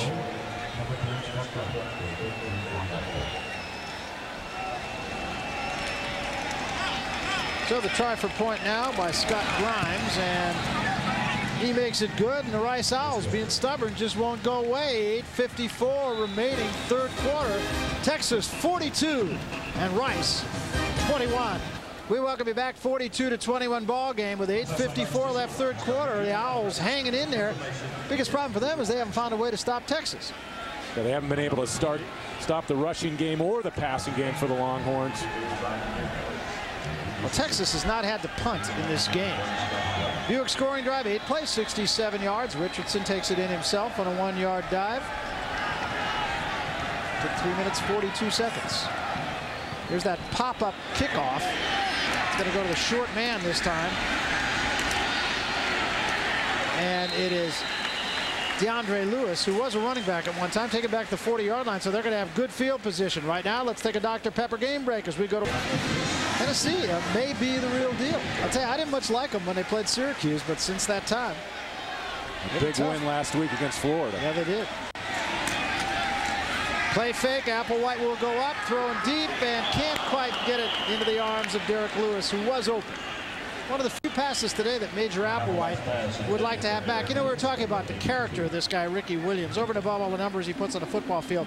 Doak Walker is a guy who, of course, everybody probably over the age of, what, 45 or 50 years knows about.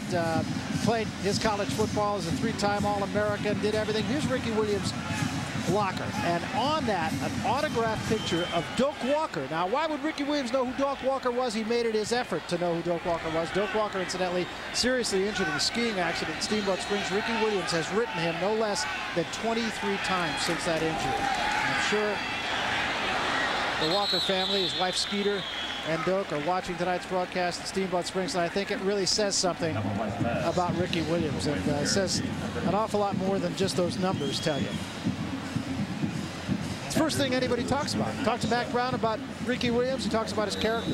Talks about what a great guy he is.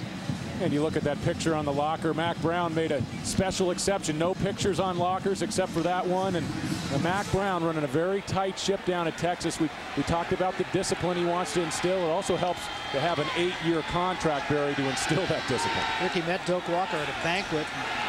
Kept talking to Doak about what it was like in his day, how it felt in his day. He wanted to learn everything he could about it. Here's a screen. It's a pretty good play to McGarity. McGarity gets out of bounds the 48. I think he's going to be short of the first down, and that may bring about the first Texas punt of the day. Now, fact is, they've been averaging about 8 yards of carry, so they may go here. Crowd wants him to go. Applewhite wants to go, but they're going to punt. The crowd here Texas Memorial Stadium doesn't want this. It's their first punt. And on to the punting, Chris Stockton. And it's a fake. And they get the first down. So the crowd gets what it wants after all.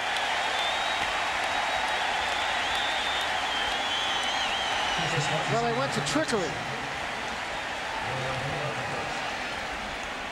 And the ball carrier was Chris Robertson.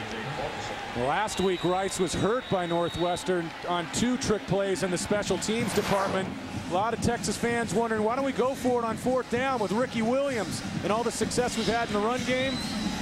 It's a quick snap to the up back, and it'll keep Texas's drive alive. Gets it to the 48-yard line.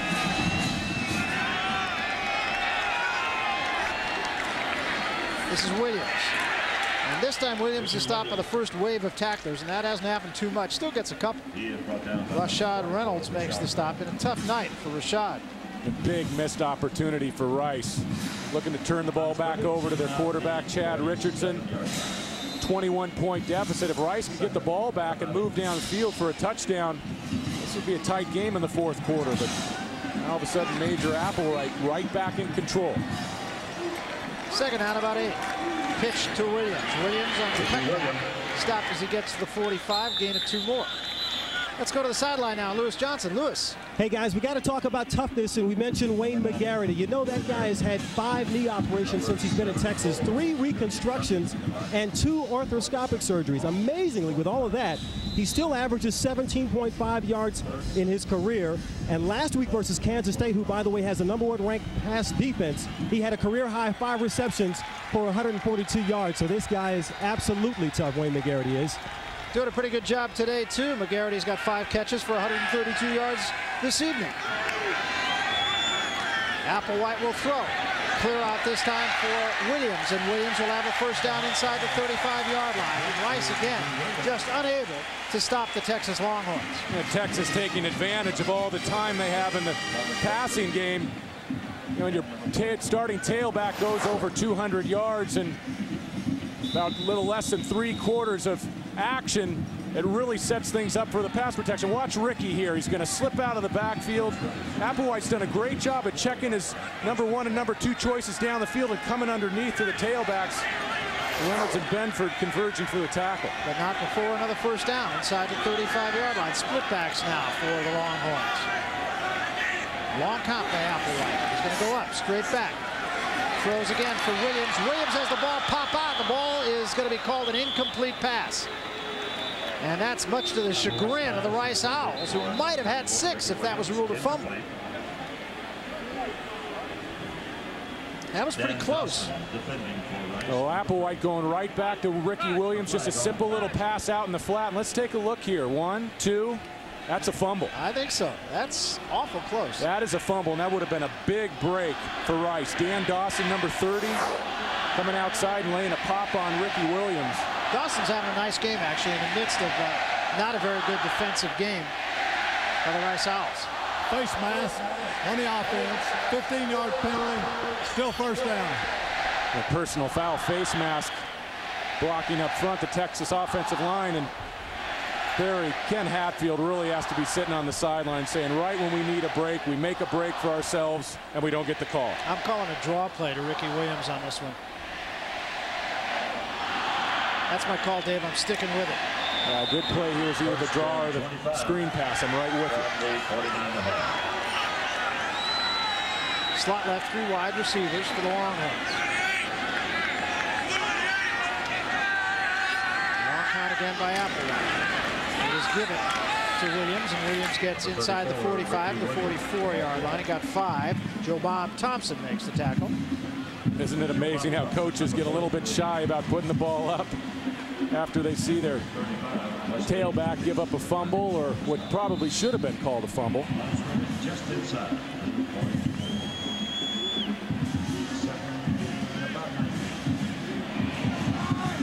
So it'll be 2nd down and 19. Getting back in chunks is the conventional wisdom here. Applewhite this time on a quick screen to Nunez. Nunez gets the 40, gets the 35-yard line. Now it's going to be 3rd down and 11. Well, this is a very young Texas team, and it's the young players who are getting a lot of the minutes, and they're looking to that guy, Ricky Williams, as a team leader. Well, I think I've been here 4 years, and I think the guys look at me as a role model because I go out there and I work hard every day, and they see that, you know, I'm an All-American, so they want to emulate me and hopefully work as hard as I do and be just like me. And good luck on being just like him. They come along about once a decade. Out of the shotgun this time on 3rd and 11. Applewhite to throw. Safety valve for Williams at the 35. Slips one man, but the Owls surround him and knock him down at the 36. Now from here, 53-yard field goal. That's a little bit long, I think, for Chris Stockton, but we'll see. Now, Williams has been a workhorse. 25 carries already. He's caught 5 or 6 passes over the course of this game. He's getting run down. The sideline there, you might want to give Hodges Mitchell a chance to step in for a series. And they're going to try a field goal here, and it will be a 53-yarder. So we'll see if this is too much for Chris Stockton. Yeah, I don't like this. I don't like giving Rice the field position coming back if you miss this one. Stockton got enough on it. He got it. It's that kind of night for the Longhorns.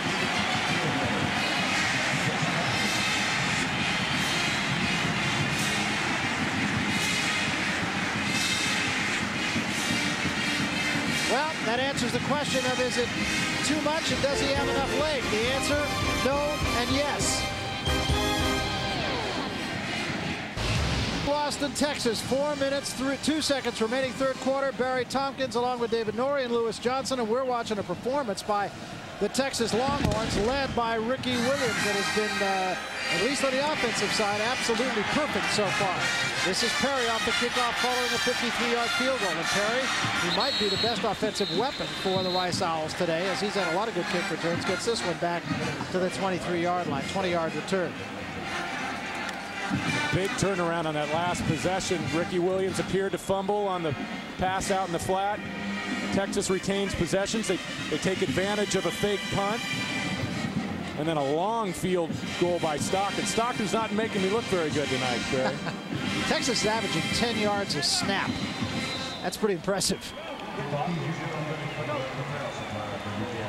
And the Owls have hung in there on the offensive side of the ball, but defensively have been absolutely unable to contain Ricky Williams or the Texas offense in general.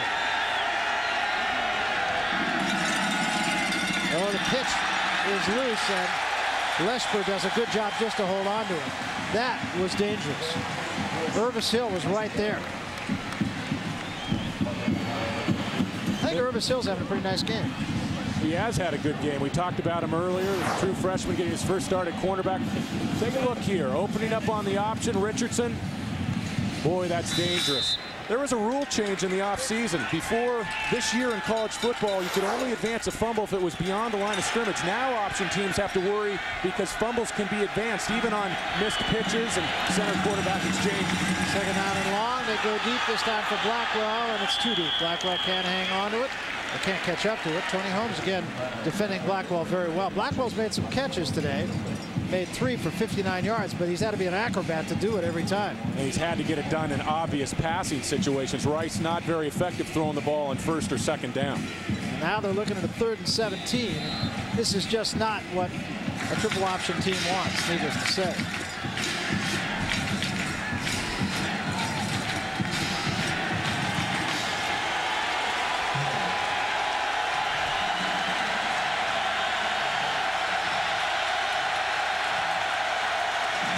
Show blitz. They give it this time to fullback Leshber, and Leshber is going to be close to first down. He fumbles the football. It's picked up by the Longhorns, who have it at the 38-yard line. Donald McCowan recovered the football. Quentin Jammer made the big hit to force the fumble.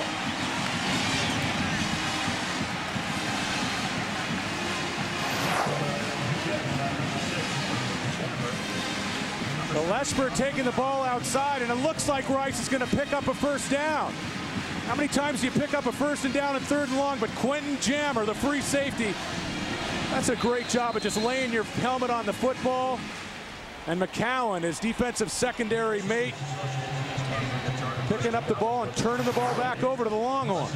Going from bad to worse. The moon settling in over Texas Memorial Stadium here. Beautiful sight. Nice town, Austin, Texas.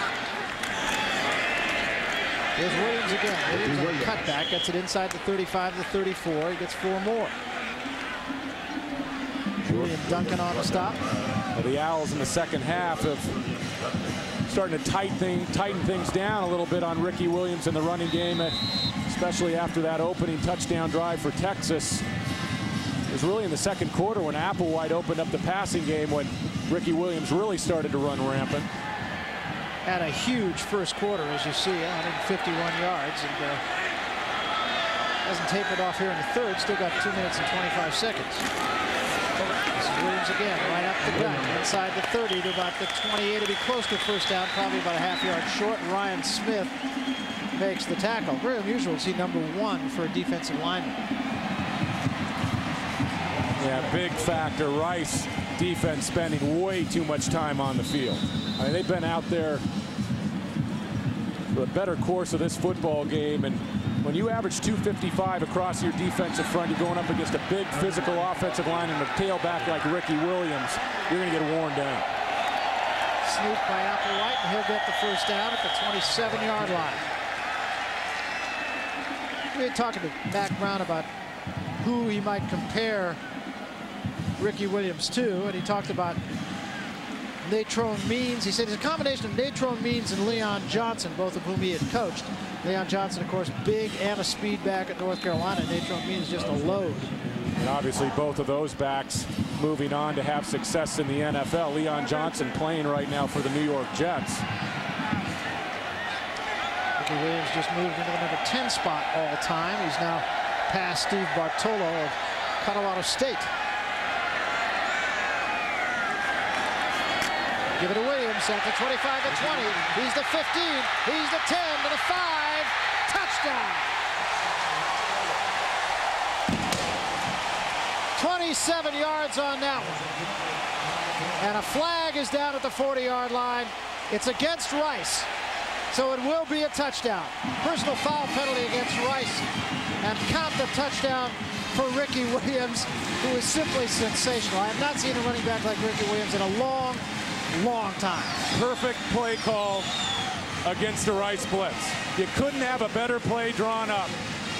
Rice bringing 2 linebackers, and the draw play, Ricky Williams, what explosiveness and what speed right up the gut. And you know, that's the thing. I mean, yes, it's true. It was the perfect play, and he had 10 yards before anybody laid a hand on him. But when people lay a hand on him, it doesn't matter. I mean, defensive backs cannot tackle him. It's that simple. He's shown great strength inside the 5-yard line, carrying people across the goal line tonight. He's now at a career high 268 yards and 5, count them, 5 touchdowns. And the other thing, we're not talking about cheapy touchdowns. Ricky Williams has a 31-yard touchdown, a 16-yard touchdown, a 17-yard touchdown, a 29-yard touchdown, and a 32-yard touchdown. That's pretty good. I'd say that's great. Watch the draw play here. Benford coming up the gut on the middle linebacker blitz. Great move to the outside. Watch how he sets up his block by McGarity, and then the strength inside the 5. I mean, he's done that on 3 or 4 touchdown runs tonight. Selling the pass and taking the underneath handoff on the draw. I mean, Ricky Williams is big and powerful. And one thing you don't pick up, Barry, he's got deceptive speed. I mean, he is a fast, big back. Well, look at the thighs on him. And, of course, anybody who has had anything to do with the University of Texas, or, in fact, anything to do with college football, remembers this guy, Earl Campbell. He wears number 34, wore number 34 for Texas. Oh, he was wearing number 20 in this case, I beg your pardon. Earl Campbell, Heisman Trophy winner in 1977. The guy that's wearing number 34 reminds an awful lot of people of this Heisman Trophy winner. If anything, I think Ricky Williams might be a little bit quicker. Well, they call Ricky Williams Little Earl. And I think you're right, Barry. I think Earl Campbell was a bit more physical. And Ricky Williams a complete package. 2-yard line, this is going to be Perry. Perry running away from his blocking, but he's got room. He's at the 20, 25, and might have pulled something there. I think he stripped a gear, because he had more to go.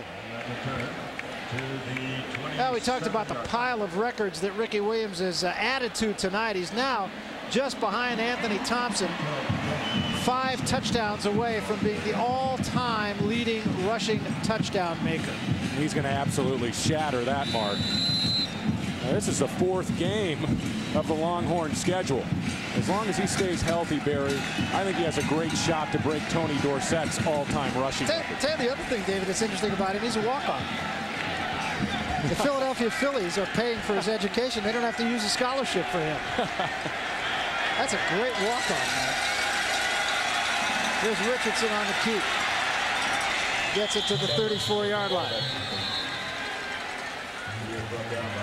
Both his sisters went to school here at the University of Texas. Very devoted to his family. Comes out of San Diego. Patrick Henry High School in San Diego, which has produced some pretty good football players. None like this guy. Yeah, he's a great all-around athlete. You know, he plays single-A baseball in the offseason. They say that if he played baseball full-time, he'd be a heck of a player. Yeah.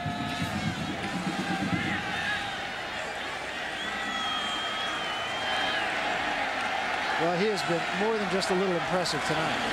Flag is down as Griffin tries that jet sweep again. Griffin has stood straight up. Excellent tackle that time by Quentin Jammer. Jammer's having a very nice game defensively for the Horns.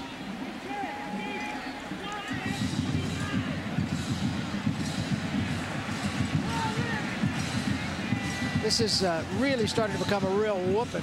Coming up next, we're going to go to Boulder, where it's going to be Baylor and Colorado. Now, Baylor looked pretty inept when they lost to Oregon State, but don't you know they come back, beat North Carolina State last week after North Carolina State had beaten Florida State.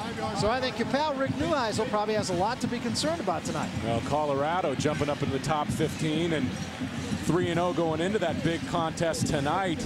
They also have to go on the road at Oklahoma next week before that big showdown with Kansas State on October 10th. And I think we might have that game, Barry. I think there's a very good chance of that. Really looking forward to that. Kansas State, according to the Texas people, just a tremendous defensive team. They said that's as good a defensive team as we have seen in years. Mack Brown had some pretty good defensive teams at North Carolina, too, so he knows from whence he speaks.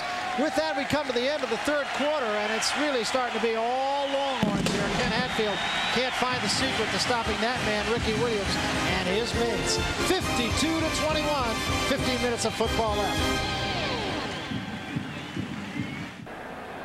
Start of the fourth quarter, 52-21 ball game. You can't say enough about Ricky Williams, David. Just thinking back on some of the great running backs we've seen in the last few years. Eddie George, of course, Curtis Enis, Ki-Jana Carter. I know I'm forgetting a whole lot of them. I don't think any of them combine all the assets of Ricky Williams. No, he is the complete package. And stay tight to your TV set. We may see history made here. A couple big runs, and the single game rushing record could be threatened.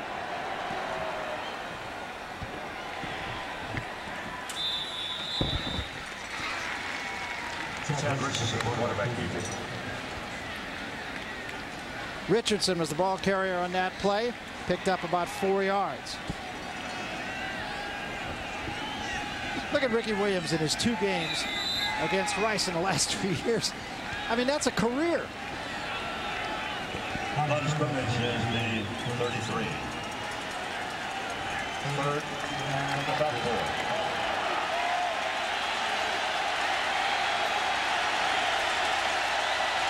So the ball at the 34-yard line.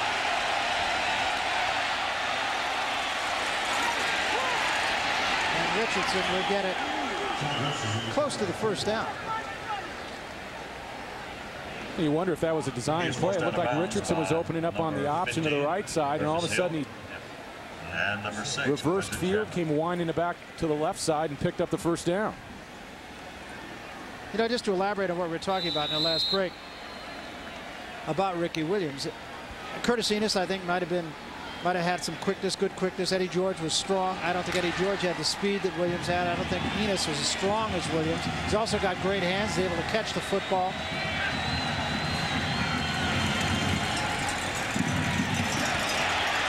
Pretty good stick, but unable to hold on that time was DeAndre Lewis. Well, we talked about the Curtis Enis's and Ki-Jana Carter's, Eddie George's of the world. Let's talk a little bit about the NFL. It's coming to you on Fox, a doubleheader tomorrow. Brett Favre and the 3-0 Packers going to get on with the Carolina Panthers, and then Atlanta moving out to the Bay Area to do battle with the 49ers. Atlanta starting out better than it has in years. Coverage beginning at noon Eastern, 9 o'clock Pacific, the pregame show on Fox. Talking about matchups tomorrow, I love that Steelers-Seahawks game. How about Seattle? Seattle playing great. Improved on the defense, added Ricky Watters, a perfect mix, I think, to that offense. Richardson straight back to throw, in trouble, in a world of trouble, and down he goes way back at the 24-yard line. J.J. Kelly wasn't about to let him get away. 17-yard loss.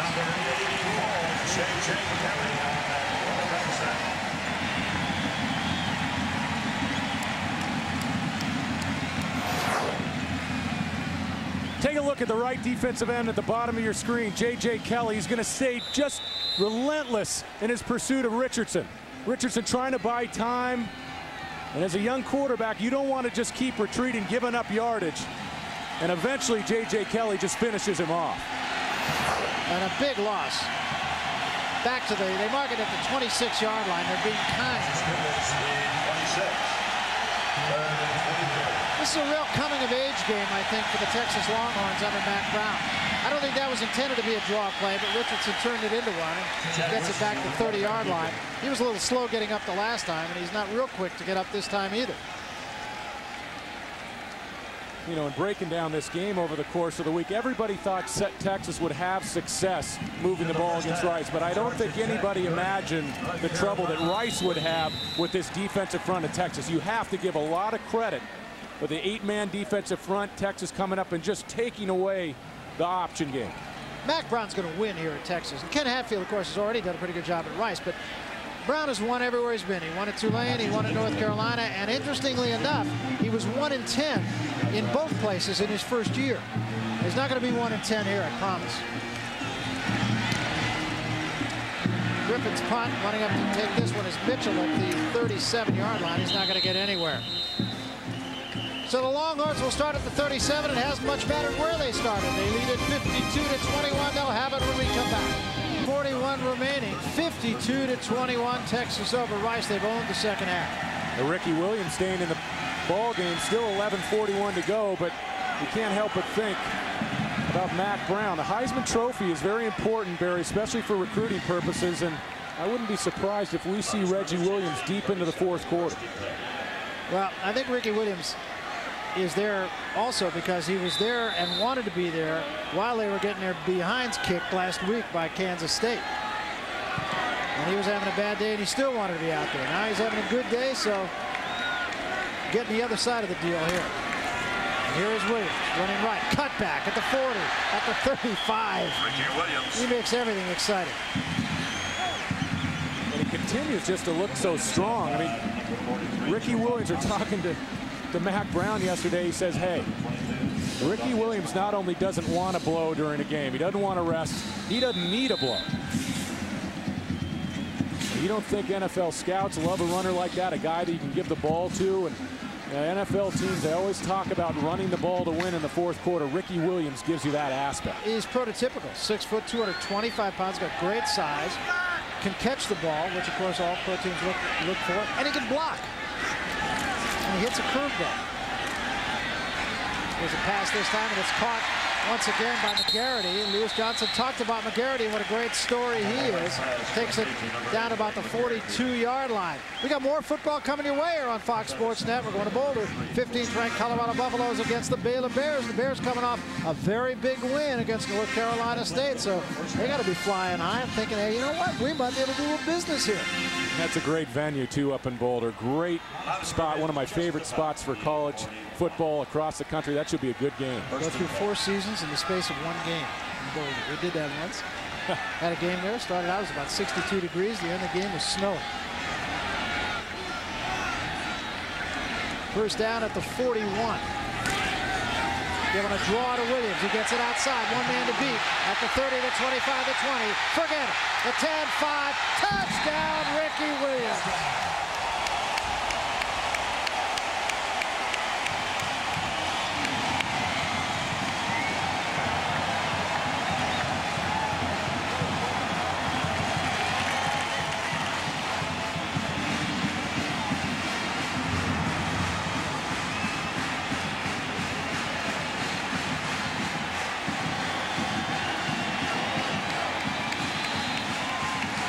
Ho-hum, 6 touchdowns and 318 yards rushing. Barry, this is the best performance I've seen live since watching Barry Sanders run for Oklahoma State. And I'm talking about the ability to make people miss in the open field. Incredible.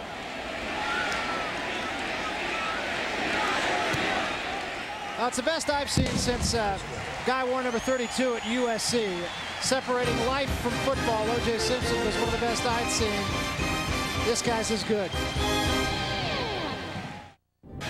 All right, thanks, Kevin. I know Ron and Artie are going to have a good game in Boulder, but I tell you, they're not going to see a better player than the guy we're seeing here tonight. Ricky Williams has been absolutely sensational. I mean, this is Bo Jackson stuff here. Number 9, Kenny Smith with the ball. Back to about the 16-yard line on the return. It was Kenny Smith returning the football for Rice, and the Owls are going to be stuck deep in their own territory. Watch this run again. It's pretty. And watch this move. Watch him set up a 2-way go here, and he's just going to leave Kenny Smith grasping for air. The cut, a little half stiff arm, and then the speed to the outside. It's been a highlight reel tonight, Barry. We're going to see about 15 minutes of Ricky Williams on Fox Sports News tonight. Bo Jackson and Herschel Walker, the 2 names that pop into mind in comparison to Ricky Williams. I mean, in college.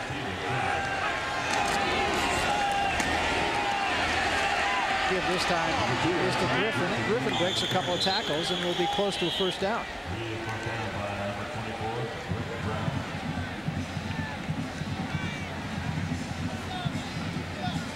Griffin has had a quiet but effective game so far. 9 carries, 55 yards.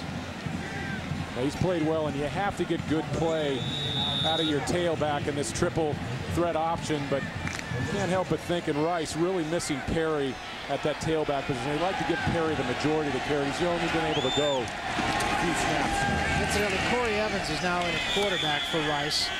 Corey, a freshman, true freshman. Option quarterback in high school, was recruited by the Air Force, Navy, and Army, all the academies, Vandy.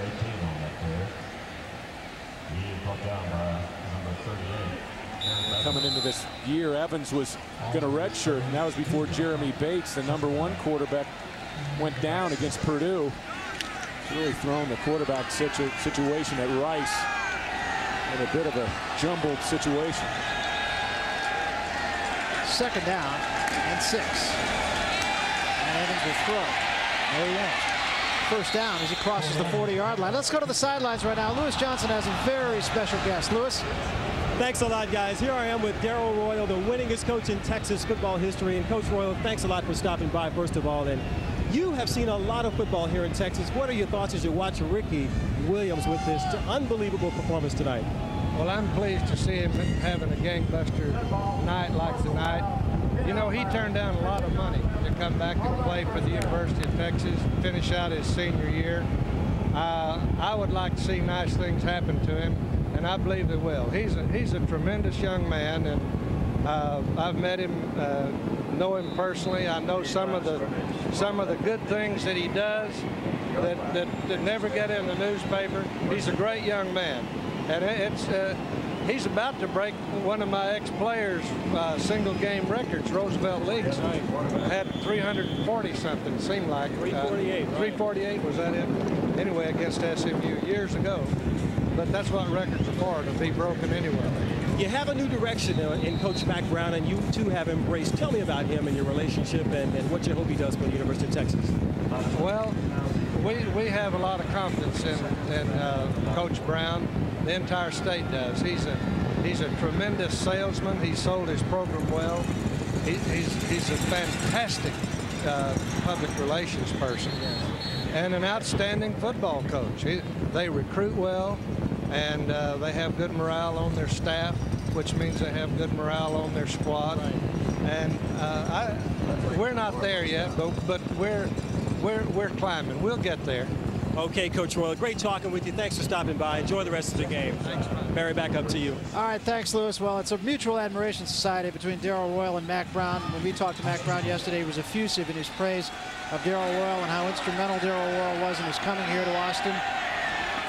And he told the story as we watched Griffin try to get to the outside. Told a story about Darrell Royal giving him a ring, which Mack Brown wears. It's a Texas ring. Got the big T on it. He said Darrell Royal had that ring designed in 1957, and he gave it to some of his players. It wasn't only his letterman. He gave it only to his players who graduated. And he said to Mack Brown when he came here, I want you to wear this ring. And Mack Brown said, well, I didn't graduate from the University of Texas. And Darrell Royal said, neither did I, but I want you to wear it. And Mack Brown proudly wears that ring right now. And he's proudly looking at his Texas football team. Brown has tremendous respect for Royal. Remember, Royal 3 national titles, 1963, 69, and 7. You get a stadium name for you, you've done something pretty special. And this is now Royal Texas Memorial Stadium. Meantime, Clint Lesper picks up a 1st down for the Rice Owls, who are moving the ball here.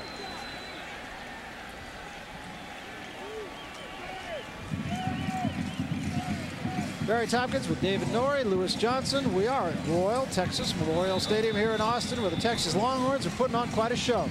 They lead the Rice Owls in the 84th renewal of this rivalry, 59-21. The story has been Ricky Williams. 30 carries, 318 yards, and 6 touchdowns. And none of them have been cheapy touchdowns. The shortest one was 16 yards.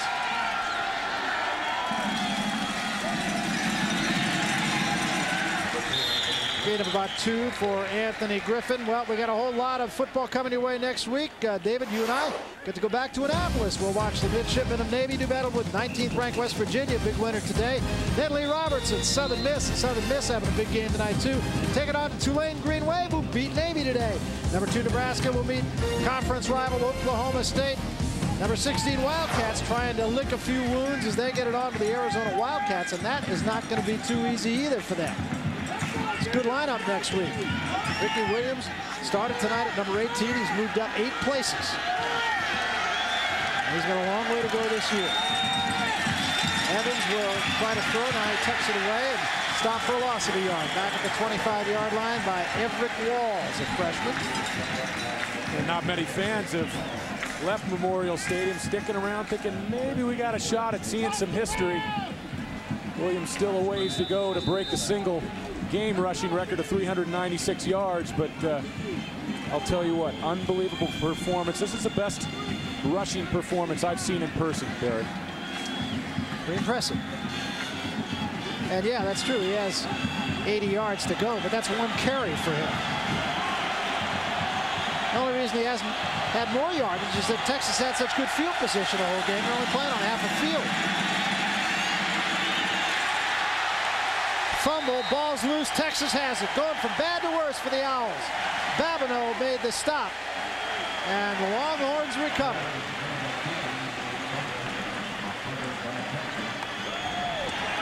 Everett Rawls recovered the ball. Babineau made the hit. The Longhorns will start again.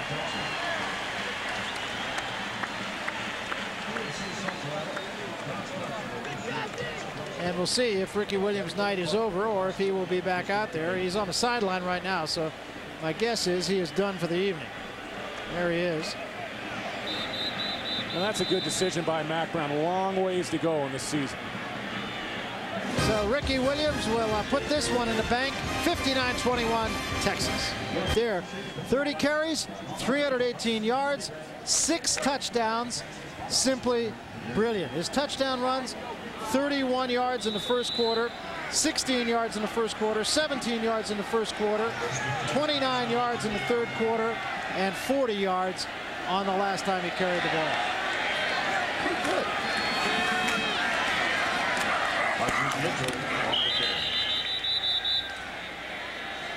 Hodges Mitchell is the new tailback. Big shoes to fill for Hodges. Just a sophomore, and the Longhorns like him a lot.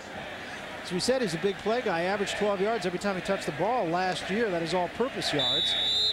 And a great athlete. This is a guy that played in the National Youth Soccer Association Championships. So he's a good soccer player. And he also won the city championship in Dallas. And the 12-year-olds as tennis player.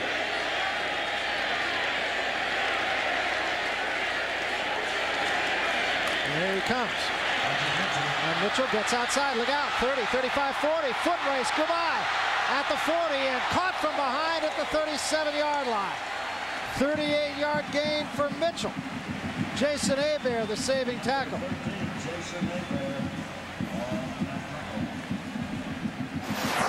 He can scoot a little bit, can't he? Well, Hodges Mitchell is the future for Texas. Once Ricky Williams graduates, this is going to be the guy. A year ago, as a true freshman, he returned punts, he returned kickoffs. Texas couldn't keep him off the field as a true freshman, and it has to be frustrating playing behind that guy. And Mitchell has a couple of years left. Got a good block from Jamel Thompson to help him. Close to a hold on Jamel Thompson, but nonetheless a good block. Here's the fullback this time, Chris Robertson, and Robertson got some room. He's at the 25-yard line with another Texas first down, and again it's Hebert with a saving tackle. You know, when people look at the box score tomorrow, they're going to look at the 318 yards for Williams. They're going to look at the success of the other backs for Texas on the ground. And I think the real story, other than Williams' great running in the secondary and superlative moves and power, is the play of the big offensive line. They've done a great job up front tonight for Texas. They really have. But the difference, of course, in the great running back is once he gets into the secondary, nobody's stopping Ricky Williams. That's after those great blocks. Absolutely. There's a pitch to Mitchell, cuts back, and he'll get it to about the 20-yard line.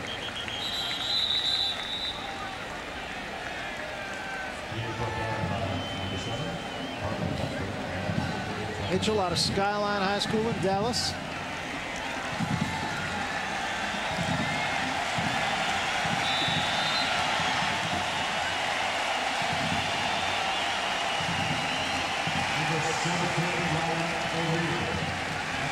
Ryan O'Neal now in at quarterback. Major Applewhite's evening is over, and he's had a quietly efficient game. 15 of 21, 258 yards, 2 touchdowns. Here's an inside handoff to the fullback Robertson at the 15. He's at the 10, at the 5, gets to the 3-yard line running hard. Robertson, also a true freshman out of Denison, Texas. Number 7 and number 24, Josh McMillan. This guy scored 64 touchdowns in his last 2 years of high school. And he comes out dinged up a little bit. Texas showing some talent with their reserve running back core. Watch number 37 here. He's a big back, playing fullback, complimenting Mitchell, and leaves his feet. A little dangerous leaving your feet there going inside the 5-yard line. As Major Applewhite calls it an evening. This Rice defense has just been on the field too long, Barry. Yeah, no question about it. They're getting beat up right now. Here's Mitchell again, tries to step inside, gets to about the 1-yard line. Yeah, this is coming off a game a week ago where Ken Hatfield, the head coach for Rice, he said this was the best defense that we've played in 2 years at Rice. Last week against Northwestern. Kind of a murmur going through the crowd here. I think they probably would like Ricky Williams to come back out, try to get a 7th touchdown. I don't think it's going to happen.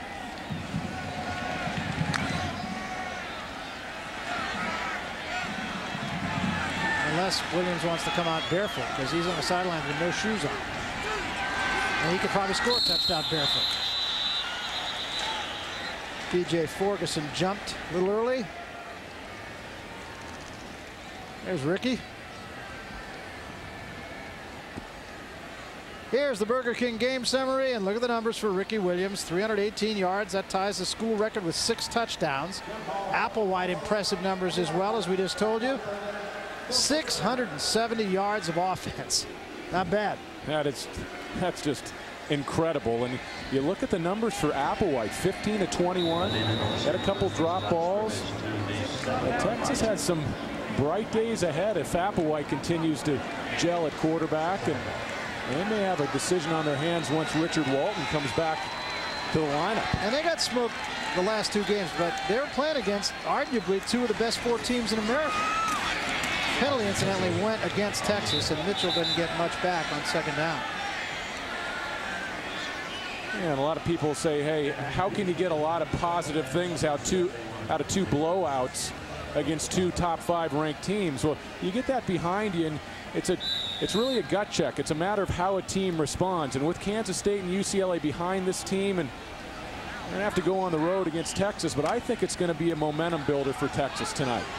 For the young quarterback, for Ricky Williams, and right now you'd have to call Williams the #1 candidate for the Heisman. 14 touchdowns, 15 touchdowns so far this year. Mitchell slips a tackle in the backfield, gets loose, gets to about the 2-yard line. Good effort.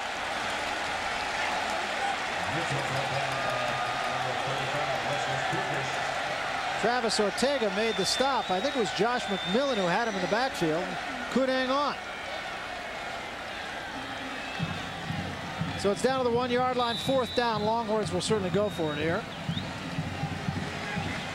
This may raise the ire of Ken Hatfield a little bit here on 4th down. Well, you can't kick it. Well, you can't kick it, but also you want to let your reserves play. 59 to 21, though. They give it to Mitchell, and Mitchell is going to be stopped short. And so Rice will take over. And they got a long way to go.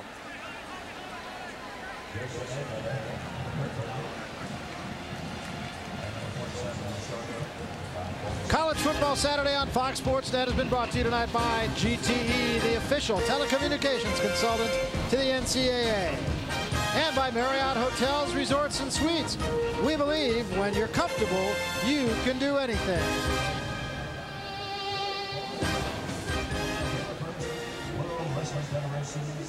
Well, long night for Ken Hatfield. There'll be other days. In fact, their schedule, you would have to think it's a little bit easier. They end up with the Air Force Academy, and that's not going to be easy. They're getting into their WAC schedule now, and I think they're still going to do pretty well in the WAC.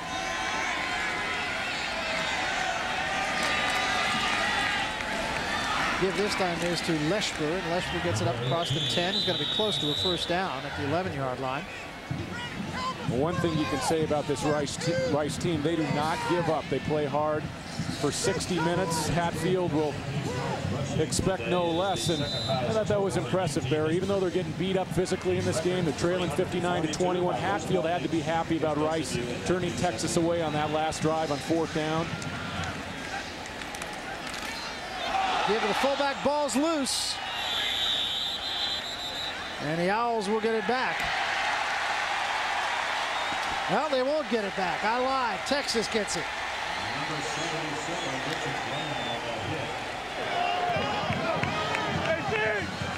So it's going from bad to worse for the Rice Owls. It appeared for a second there that Evans had regained the fumble. Still only 12 seconds to go in this ball game, and Hatfield and his troops, I think they just want to warm up the bus and get on out of here. Quickly as possible, 2.5-hour ride back to Houston. Evans just trying to pull the ball out on the fullback belly there, come down the line on the option. Now this is one of those wins that you just kind of, or one of those losses, I should say, for Rice, that you just kind of say, well, I guess those things happen, and they were never in the ball game. You forget about it and you get on with next week's preparations. And O'Neal will take a knee, and that will be the end of it. It was a complete performance for the Texas Longhorns, and I don't know what more you can say about Ricky Williams other than simply sensational, David. Tremendous night for Ricky Williams. Tremendous night for the offensive and defensive lines for Texas. 692 yards of offense for Texas on 68 plays. That's the most ever here at Texas. Averaged 10.2 yards per play. And let's go to the field right now. Lewis Johnson. Lewis. Ricky. Guys, I'm being told that I can't do the interview now. Back up to you. We'll get him in a second. All right, thanks, Lewis. We'll hang in here for just another minute, see if we can get a chat with Ricky Williams. Players, of course, trying to gather in the center of the field for the alma mater and sometimes a team prayer, and Ricky Williams otherwise involved right at the moment. We still will try to grab him as his team has gone on to a 59-21 win, and for him 30 carries, 318 yards, 6 touchdowns, and as we said earlier, none of them of the cheapy variety. 16 yards, 17 yards, 31 yards, 29 yards, 32 yards, and 40 yards. I'd say that's a pretty good night's work. Down to Lewis Johnson now. Lewis. All right, guys. Ricky, 318 yards rushing, 6 touchdowns. This seemed to be the game you needed after the difficult game against K-State last week. Well, the line came out, did a great job, and they opened up holes, so it was me and the safety constantly. So I give all the credit to my lineman. When you rack up the yards you did today, even though you came out of the game before it was over, are you thinking about the Heisman Trophy, or are you just competing in this game today? I'm just trying to compete and get my running back legs back and you know, get the feeling of what it feels like to have, you know, this kind of game so I can get used to it. How is your confidence in Major Applewhite? He was awesome tonight. Well, he was great. I mean, we had a great game plan and a lot of play-action passes. The linebackers flew up, and he did a great job making his reads and making nice passes. Okay, Ricky, congratulations on a fantastic day, and we'll talk to you soon. Thank you. Guys, back up to you. All right, thanks, Lewis. The linebackers had to fly up. They had to try to take care of Ricky Williams, and that allowed Applewhite to have a big day as well. Once more, our final score, Texas 59 and the Rice Owls 21. That's a wrap for us. For my partner, David Norrie and Lewis Johnson, I'm Barry Tompkins saying so long from Austin, Texas. Right now, let's go to our College Football Saturday studios and Kevin Frazier. The Astros had vision.